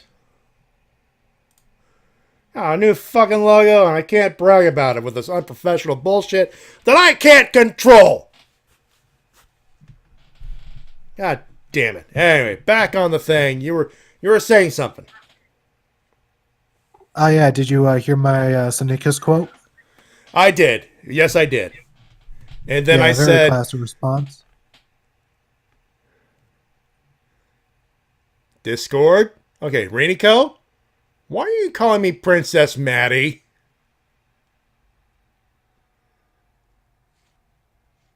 It says Princess Multi.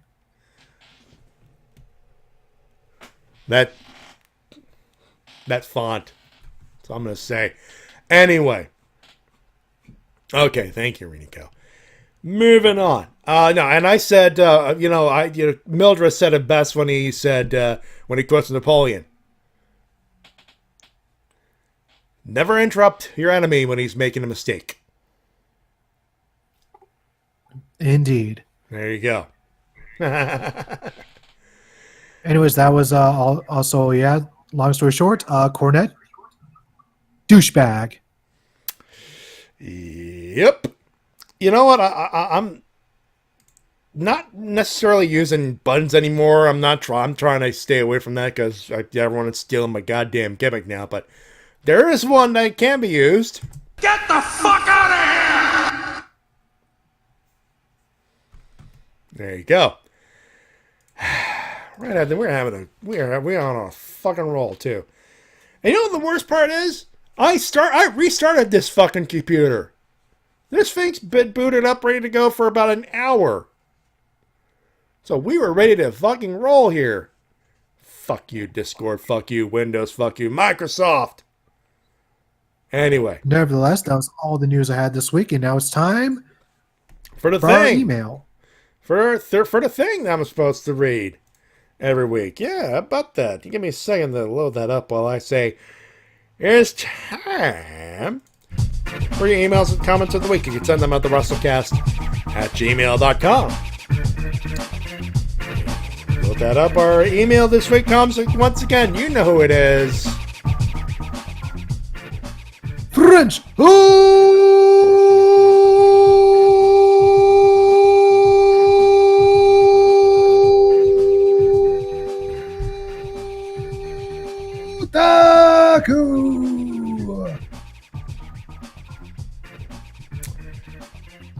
He begins. Well, talking about a great week in wrestling, unless your name is WWE, of course. Hello, Wrestle Cast, and yes, you heard me. AEW is on a good start after a pay-per-view, and yes, there's another pay-per-view this weekend.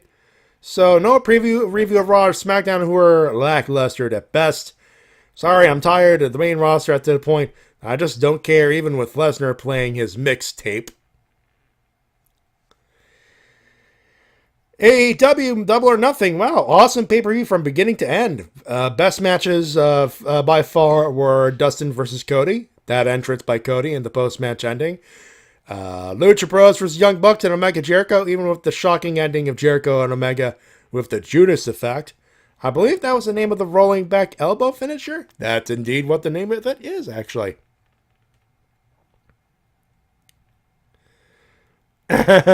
Twitch don't like my tweet. Apparently, Twitch doesn't like your front otaku intro. Apparently, Twitch doesn't like it. That or Discord's being a dick to you again. No, he says that Twitch didn't like his impression of me. Probably blew out the speaker again. Whoops. And oh my, the guest appearance of the Super Smash Brothers, Bret Hart and John fucking Moxley on the show. WWE, shots fired!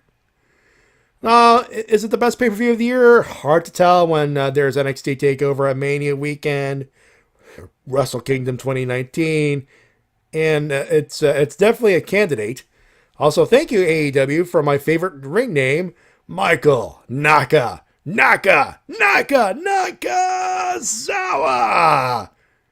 Get in my stable. Yeah, T-Dub, I think we call Michael Nakazawa a boy. Oh, most definitely. He is a boy.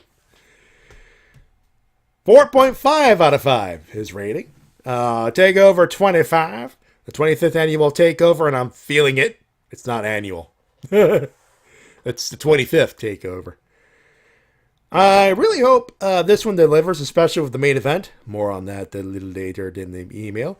Broman versus Backbreaker is my go-to move. Simple enough, feud between one man who wants to bang the crap out of the King of Bros. But I pick Matt Riddle to win since he needs his mojo back after his loss against the Velveteen Dream. Ladder match for the NXT Tag Team Championship. Red Dragon versus Better Than Aces and Eights versus Lorcan and Birch versus Give Them the Belts. Seriously, I want to see Street Profits finally winning the belts. They've been there too long and they need some gold around their waists and their cup. Or Red Dragon for the most pay-per-view ending. For the post-pay-per-view ending of the team with all of the gold, minus the U.S. belt, of course. The North American Championship, Velveteen Dream versus Prince Pretty. It's pretty great to see Tyler Breeze back on NXT. Since he was deadweight in the main roster and Velveteen versus Breeze, I'm okay with that.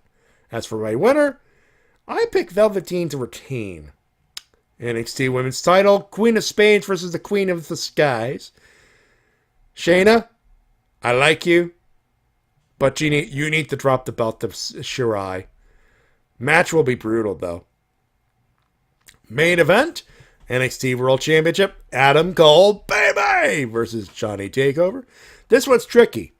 I want to see Gargano retaining the title over the belt over Adam Cole, baby. But the idea of seeing Cole with his teammates getting all of the gold would be a great ending shot. But still, I still have faith for this match to be awesome. Winners? What else? AEW for Double or Nothing. Great pay-per-view to begin with and an era in wrestling. New era. New. That's literally what the email says. Now my forearm is burning out, he says. Wow. Jon Moxley on Talk is Jericho. I haven't heard the podcast, but saw some of the highlights of it, and I can't disagree. WWE creative process has one goal, pleasing Vince McMahon. And still great that he's now in an environment where he can soar like a magnificent seagull. Now a short, but Elias Sampson won a belt. Well, it's the 24 title and the 24/7 title, and he lost in the same night on in SmackDown Live this week, but he finally won something. Yeah, congrats to Elias. Finally some gold, but we'll see how far the legacy goes with that belt there. Losers, WB for the treatment of Moxley after his return on injury, and the reason why they buried EC3 is because Ambrose was still cheered on in house shows while still being the heel. This company is petty. Poor Rachel Ellering, who got hit by a drunk driver. Thankfully, she is okay, so good on her. Yeah, Rachel Evers, for those wondering. That's her ring name in NXT. You know what? At the very least, she got the license plates and everything in the face and everything. So that is a good. That is a very good. Yep, she posted the jackass's face all over Twitter. Ladies and gentlemen, Florida man strikes again, but he will be arrested. A little bit of beverage there. Let's see, beverage break there. The AEW fan who did the transphobic slurs during Double or Nothing, you sir, the Z of D-Cell, and a band from all AEW show. Terry Runnels being arrested for possession of a loaded gun? Well, yeah, that did happen. I missed that. Oh, wow. She could risk up to right, 5 years in prison. Not good for the former Valet of Gold. Explain. You seem to know about this. All right, so she was going to the airport. Oh, there's a mistake. Her gun at home. Ladies and gentlemen, mistake. I may present to you mistake number one. Yeah, apparently she carries a handgun with her at all times, just as a regular thing. And when she went to the airport, she kind of forgot it was in her purse or whatever, and she got caught with it, and then that happened. Mistake number one, right there. Oh, god damn it. Oh, if we wanted to do What the Wrestling Fuck, that would have qualified it. James E. Cornette, Vince Russo, Terry Runnels. We could have had a What the Wrestling Fuck, folks. Thank God. Thank God you did not tell me of that until after. Thank you. That's all I'm gonna say. This show would have been over long. Anyway, so that's it. T-Dub? Yeah. All right. That's it for this week. Enjoy TakeOver 25 and prepare for summertime. Why do I get the feeling of seeing a walking mixtape with glasses? Anyway, see you next week. By the way, I'm not going to go for the full story, but before I hit the thing to go into break, I'm going to repeat something I read to Tita before we went live on air. Enzo and Kaz XL have released a video challenging Logan and Jake Paul to a wrestling match at Madison Square Garden. My reaction to it? What the fuck did I just read? So, with that, and now the Terry Runnels situation, yeah, we could have had What the Wrestling Fuck. I'm glad we didn't. I wasn't in the mood for bitching at wrestling again. But we could have had it. We could have had it. Hey, Tita. Yes? Should I send this to the monk as a Geek of the Week? Sure, why not? I will do the research. But not before I finish the show and do all the stuff, including saying those were your emails and comments of the week. You can send them at thewrestlecast@gmail.com. We shall return with a preview of NXT TakeOver 25 when we return. Do not go far.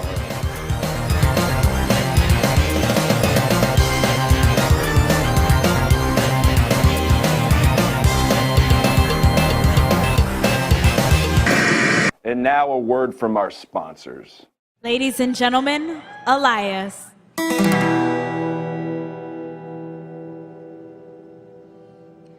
Hello, I am Elias. And now before I begin, please silence your cell phones and hold your applause until after I am done.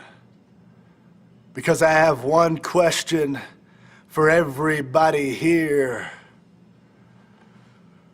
Who wants to count with Elias? 1, 2, 3, wee! Walk and count along with me. Yeah. You're absurd when you're hungry. Snickers satisfies. Promotional consideration paid for by the following. Southpaw! Regional Wrestling. Hey, watch out now because we got t-shirts coming for you. Everybody in the small towns we're coming to, watch out. Southpaw! Regional Wrestling t-shirts, $10. All right, y'all, watch out. It's called karate, and you know what I'm saying right now? If you want to learn it, buy a shirt, and the king will teach you. You know what I'm saying? Dial Klondike 53226 for your Southpaw Regional Wrestling t-shirt. Warning, may cause ringworm. This is WMOB, Mobile, 12 on your channel dial and 12 in the TV ratings. Well, I guess you can say that the dream is in high demand. That means that people want to feel the dream. That means that people want to touch the dream. More importantly, that means people want to hold the dream. But the fact is, the dream is the NXT North American champion. So you can't just feel the dream, and you can't just hold on to the dream. Quite frankly, I'm too big to hold. You inspire me. That North American championship, that inspires me. And an inspired Tyler Breeze dream, an inspired Tyler Breeze is too much, too big for you to handle. Okay, listen here, dollar store detective. Maybe you forgot sitting in catering on Monday and Tuesday nights, but we do things a little bit differently here in the Dreams NXT. And as far as a line goes, the line starts, you see that? You see that back there? The line starts outside, so I suggest that's where you start going. But the Dream doesn't want to leave a bad taste in your mouth. How about a selfie with the champ? You like that, don't you?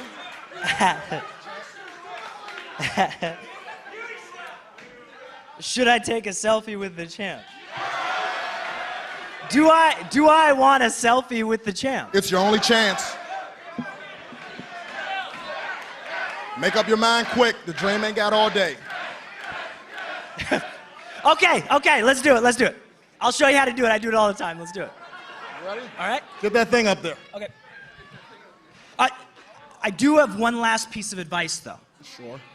When you write your phone number on your trunks and nobody calls you up, it's because no one's interested.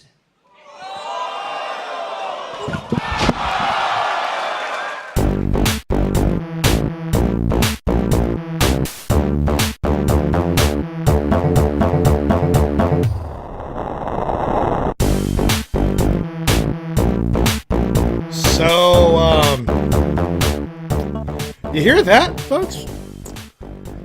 See, that's Tyler Breeze doing something of substance again. And goddamn, it must be feeling really good. We're back here on the Wrestle Cast, RVT Entertainment production on the BrokenInfinite.com, Podomatic.com, iTunes podcast, and places live on Twitch.tv/RVT Entertainment. Matty Jay and TWK here with you to talk about the wrestling as per usual. Is that correct, Mr. TWK of TWK Reviews? It is indeed. That being said, we got a non-Big Four takeover this weekend. This has a bizarre history. And let me explain this. It's all about the venue. June 1st, Bridgeport, Connecticut, the Webster Bank Arena will play host to this, I guess you could say, historic takeover event. The whole history of this. It started with one venue. I think it was in Phoenix, Arizona. And then they moved it to tomorrow. If you're listening to this live, moved to tomorrow because it was kind of in the way of the Saudi Arabia show, and they didn't want to do two shows to fuck up the Saudi Arabia show. Long story short, we got this. This is rumor, so take it with a grain of salt, but the rumor has it that this particular takeover was at one point set to be in Saudi Arabia. I certainly hope not. That's the rumor. That is word on the street. Fuck. I'm glad it isn't. So as am I. Just saying. So people are going, Takeover 25 from Bridgeport, Connecticut. Believe me. Thank your stars, it's in Connecticut. No, not in Jeddah, Saudi Arabia. Where the ringside fans or quote unquote attendants could not give less of a shit of about your wrestling. Anyways, we start the show off with... Sorry. Now we're going to kick it off. Yeah, we're going to kick it off with Matt Riddle versus the Messiah of the Backbreaker, Mr. Roderick Strong. Yeah, some rare singles action for a non-Adam Cole member of the Undisputed Era. I know, right? And I think that Roderick Strong will be able to show just how good he is, because he was Ring of Honor World Champion for a reason. Yeah, Ring of Honor World Champion, TV Champion. Breaks all the backs. Looking very much. This is a showcase match. This is obviously meant to be a showcase match and more of a bounce back match for Matt Riddle, who obviously needs to win.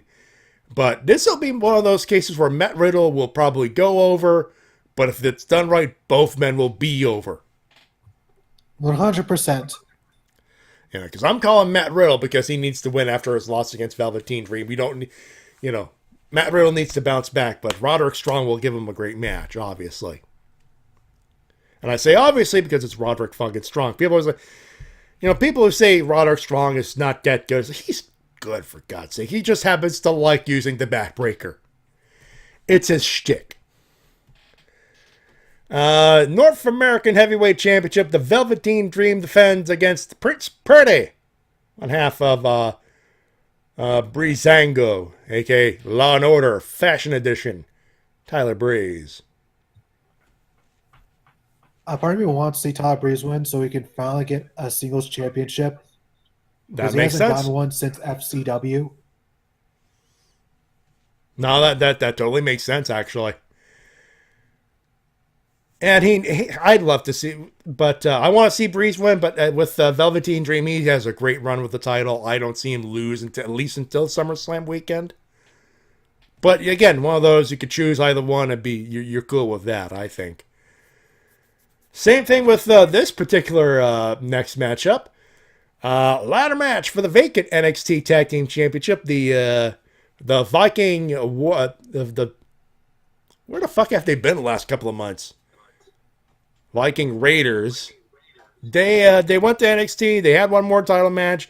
They went to the Schmoz, and then they said, you know what? Fuck it. We're dropping the belts. They're vacated. So there was a tournament, and then they just turned it into a ladder match. 4-team ladder match. Oney Lorcan and Danny Burch taking on the Street Profits, Angelo Dawkins and Montez Ford. The Undisputed Era's Kyle O'Reilly and Bobby Fish, yes, Red Dragon. And the Forgotten Sons, Wesley Blake and Steve Cutler. You know how this works. Ladder match, take the belts off the hook, you win them. Simple as that. Well, on paper anyway. Room for the Street Profits. Having caught up on my NXT stuff, yeah. I mean, you could make a point for Lorcan and Birch, but the Street Profits, I think, I get the feeling, I get the vibe that everyone is like put belts on Profits, and I'm kind of inclined to agree. These guys have been there too long. Yes, French Otaku pointed out, these guys have been there forever. And they've been close to getting championship wins so many times that at this point it's either shit or get off the pot. And this seems to be the point to do it. But I see an opportunity to build up even more here. Kind of like what they did with the Revival and DIY a couple of years back. They've done enough building up with the Street Profits. In fact, this is their first takeover match. Oh, okay. Hear me out, then. Put them on the Forgotten Sons. They seem to be the or Undisputed Era. Definitely not the Forgotten Sons. I have not heard a single person say a positive word about that team. I'd like to call it the Blake and Murphy with Alexa Bliss effect. You know, they somehow shit themselves into a decent tag runs as heel. But the way I see it, either heel team gets the belts, they screw over the Street Profits, and then the build-up from June to August is the Street Profits chase for the belts. They've already had a chase for the past year and a half. I'm just saying. I will agree that the Street Profits deserve it, and if it happens this weekend, it is well deserved. But I'm kind of worried the crowd at Bridgeport may or may not be full on markout ready for NXT. It's the NXT crowd, of course they will. Are you sure about that, though? It's NXT, man. It's Bridgeport, Connecticut. It's still NXT. The location doesn't matter. I wager it does. I mean, in a sense. Who do you think bought tickets for an NXT show? The general public or people who are diehard NXT fans? More than likely a hardcore NXT fan with probably a smattering of WWE fans who are just going, hey, it's a WWE event near my hometown. Like I said, I will fully admit my opinion is not a popular one, but part of me is saying, don't do it now. Do it at Toronto where it's guaranteed to be a hot fucking crowd. You know what I mean? I've yet to see an NXT show where the crowd isn't hot. Part of me is saying, I don't know. That's the crazy part. It's that nagging feeling in them, like, is it really a hardcore NXT crowd in Bridgeport? Like, obviously, there's going to be a lot of people maybe traveling from... It's Connecticut, so there's probably going to be some people from New York and Philly and everything else. So it might be, but there's part of me that's like, this card has a weird history of moving from one spot to the other. You know what I mean? It's a weird gut. It is a weird gut feeling. I will admit it fully.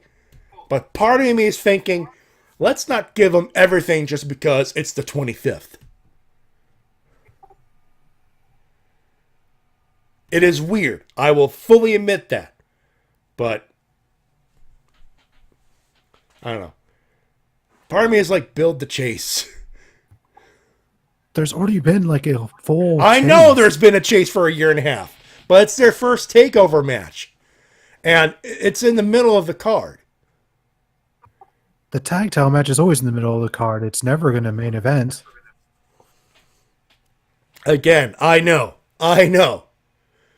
But part of me, there's that nagging feeling of, will people respond to the Street Profits in Bridgeport? Part of me wants to build the chase even more. Dangle the carrot, and then get that monster pop in Toronto. Again, if my call, I'm going to say officially, my call is Street Profits to win. I'm just saying, maybe this is not the right spot for it. For maximum poppage, if you know what I mean. Like I said, it's not a popular opinion. I will fully admit that. But there's a nagging part of my head is like, is Bridgeport ready for this? Because if they blow it and the reaction isn't as good, where they could have had a guaranteed loud pop from a SummerSlam weekend crowd, to which I will be a part of, by the way.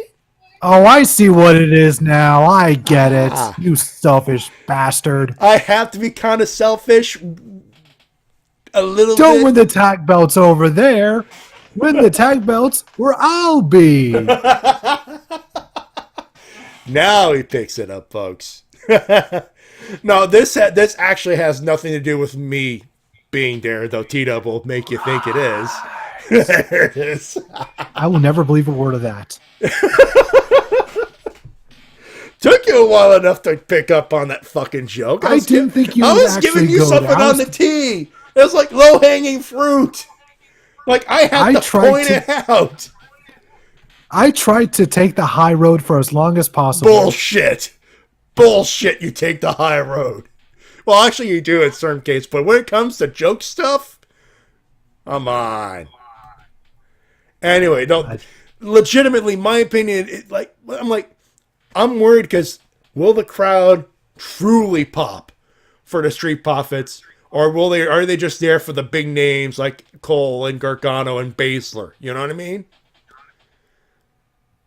Because a lot of this ladder match, the big names I see on there are O'Reilly and Bobby Fish of the Undisputed Era. A lot of the names that you have, Lorcan and Birch, who have have a name as a tag team, and the Forgotten Sons are, well, exactly forgotten.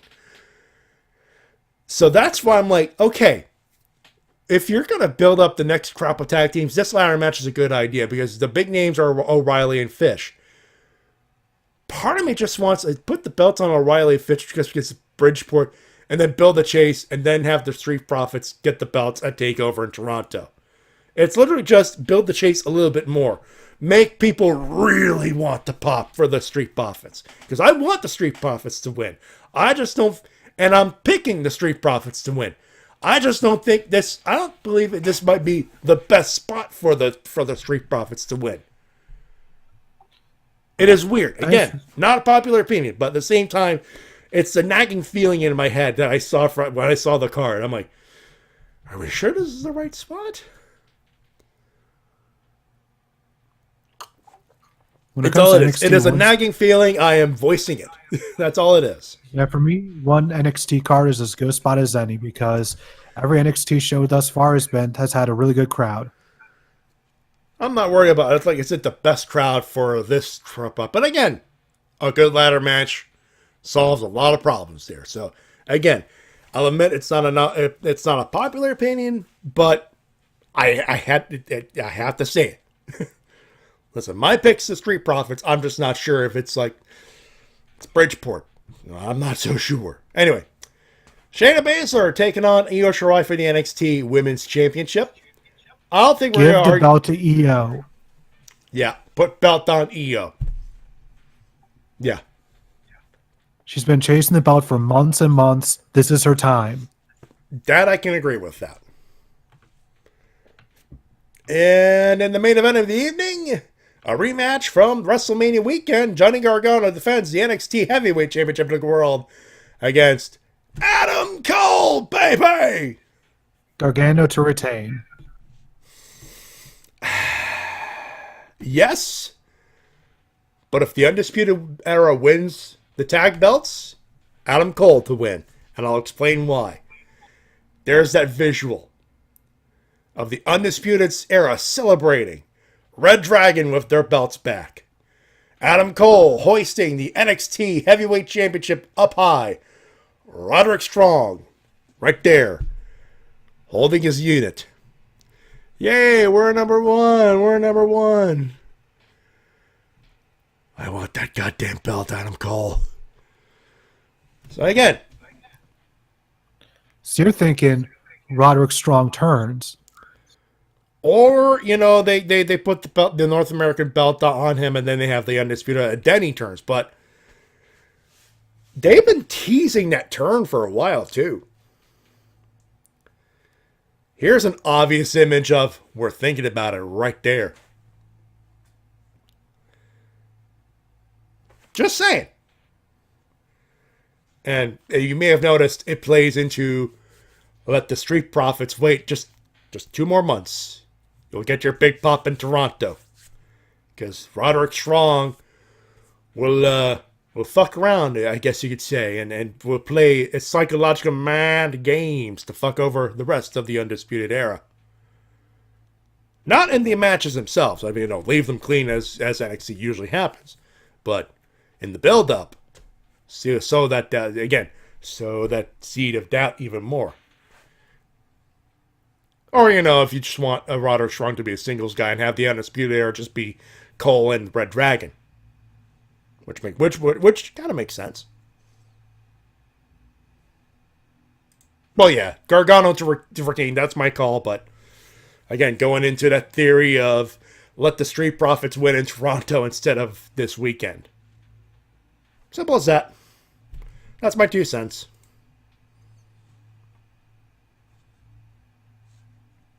You still there, bud? Yeah. All right. I hate this fact of this Discord thing. I miss being on Skype sometimes. Not gonna lie. I don't. Oh, you really? You like it here now? Yeah, Link. I haven't had any problems using this for Rift Down. It's very true. We've had smooth productions. Not gonna lie. Anyway, so that's the show as is. We hope you enjoyed. This show. My nitpicking and my nagging and nails aside, this is going to be a great card. It's going to be an awesome card. I'm just voicing some concerns. Speaking of concerns, how about some losers? Which it's more less concerns, more psychological fucking hatreds at this point. But go ahead. I'll just give my loser to Vinnie Mac for just being so out of touch. WWE in general for me, but Vince McMahon. God damn. You do not look good. Saudi Arabia. I will go into it in my winners. I believe TW will know what I'm talking about in a couple of minutes. And James E. Cornette because, god damn it, dude. Can you just enjoy wrestling? No, god damn it. There's a drag show and that Kenny Omega and the Young Bucks. Fuck that company. Thank you, fuck you, bye. My goddamn book, that is. He spends 10 fucking minutes, this guy does, on people bitching about him putting advertisements in a podcast. Folks, I'm not gonna lie. If we were sponsored instead of the comedy things, I'd be putting the ads right there. Why? Because people would be paying us. And that is not a bad thing. Because goddammit, one day I hope to be paid for this BS. That'd be nice. It would be nice, wouldn't it? You know, this episode of the Wrestle Cast brought to you by insert sponsor here. That would be nice. Just saying. You know, 500th episode's coming up in 5 weeks. 10th anniversary special happening SummerSlam weekend. Which, by the way, Smash Wrestling. We need to talk. You do realize I can't go because of how my vacation has been structured. I actually got my weekend off. I got Sunday. I don't work Saturday, so I can come in Saturday off. I took my Sunday, took my Monday, Tuesday, took my Tuesday off. They got an entire week up until Saturday of wrestling to Smash Wrestling.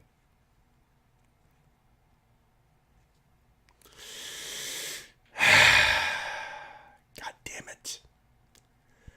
Independent wrestling, and I can't even support it when I'm even in town. I can't even do it Friday because, well, I'll be here doing my show. You've missed WrestleCasts before. Dude, it's SummerSlam weekend. And it's the 10th anniversary show. Quite literally, we'd be live on the anniversary of the first show being put online. That should be a fun time. We're literally doing a show, an anniversary show, during SummerSlam weekend. Sounds good to me. I mean, that's serendipitous. We have to do a show.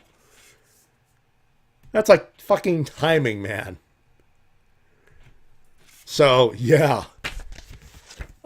Yes, I'm a little miffed, but they were doing shows up front Tuesday to Saturday, to be fair. I think they have 5 shows, so I'll be missing 4 out of the 5 anyway. But, oh, god damn it. I hate my life sometimes. Like, god damn it. If I had $1 million, I'd be rich. One of those cases. Well, anyway. Obviously you'd be rich. And I'd be going to all the wrestling shows. Or as many as winter's time. Good. Yeah, by the way, Smash Wrestling's not a loser. It's a rant I had to go. It just popped in my fucking head. I had to rant about it. I'm happy for Smash Wrestling because they're going to be working with OWE in one of the shows. But I have to miss it. Anyway, winners. You do winners. Pro wrestling. Yes. Yeah, pretty much pro wrestling in general. If any pro wrestling outside of WWE, really, could count. But wrestling. For me, 3. 1. John fucking Moxley. What a week. Saturday, debuts for a new company. Massive pop. Sunday, promo. Major first promo outside of WWE. Major league pop. Major league response. This week, Talk is Jericho. One of the biggest download thing in Talk is Jericho history. One of the hottest things. Buries the shit out of WWE. Confirms a lot of suspicions for a lot of people, or reconfirms it in our cases. This guy is the talk of pro wrestling. He has successfully upended Becky Lynch as the hottest thing in wrestling. And all he had to do is wait out his contract and show up and DDT Kenny Omega on a stack of giant chips. Poker chips. AEW, great debut. Awesome match, and people are like, with all the bullshit that's happening in WWE, my question is, How soon is the next AEW show?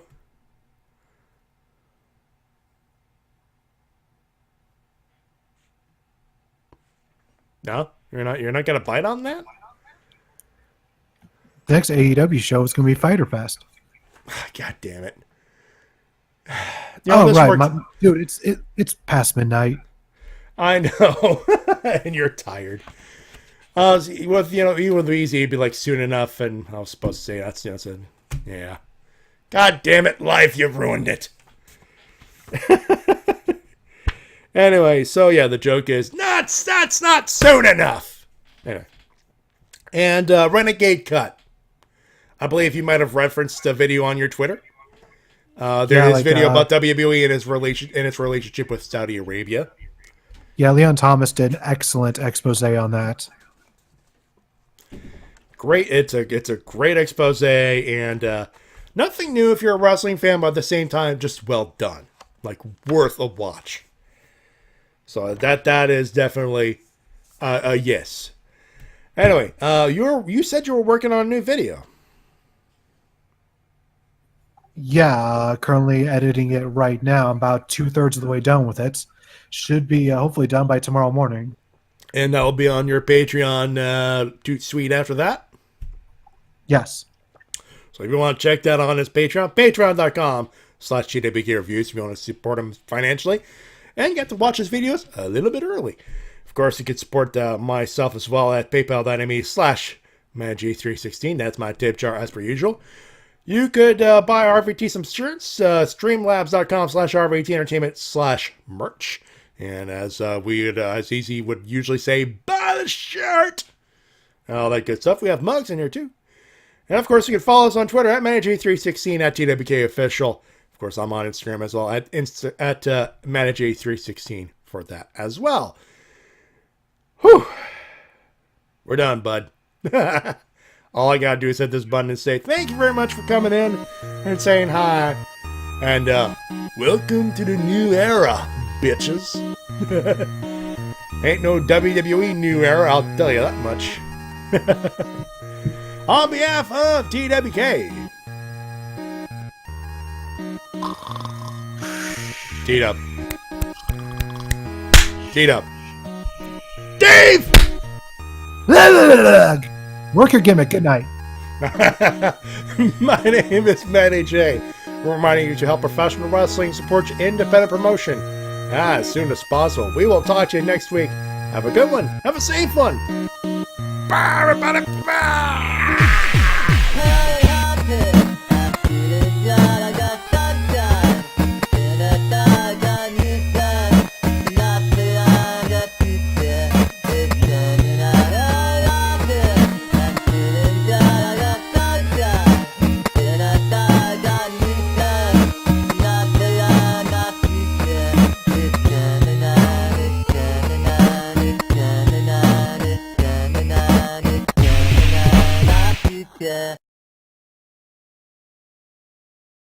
I am dangerous. I'm especially dangerous to a locker room that's apparently gone soft. I walk around, I see no fire, no ambition, people just collecting checks, and it makes me sick. Much later. Who is it? Goons. Who? Hired goons. Hired goons?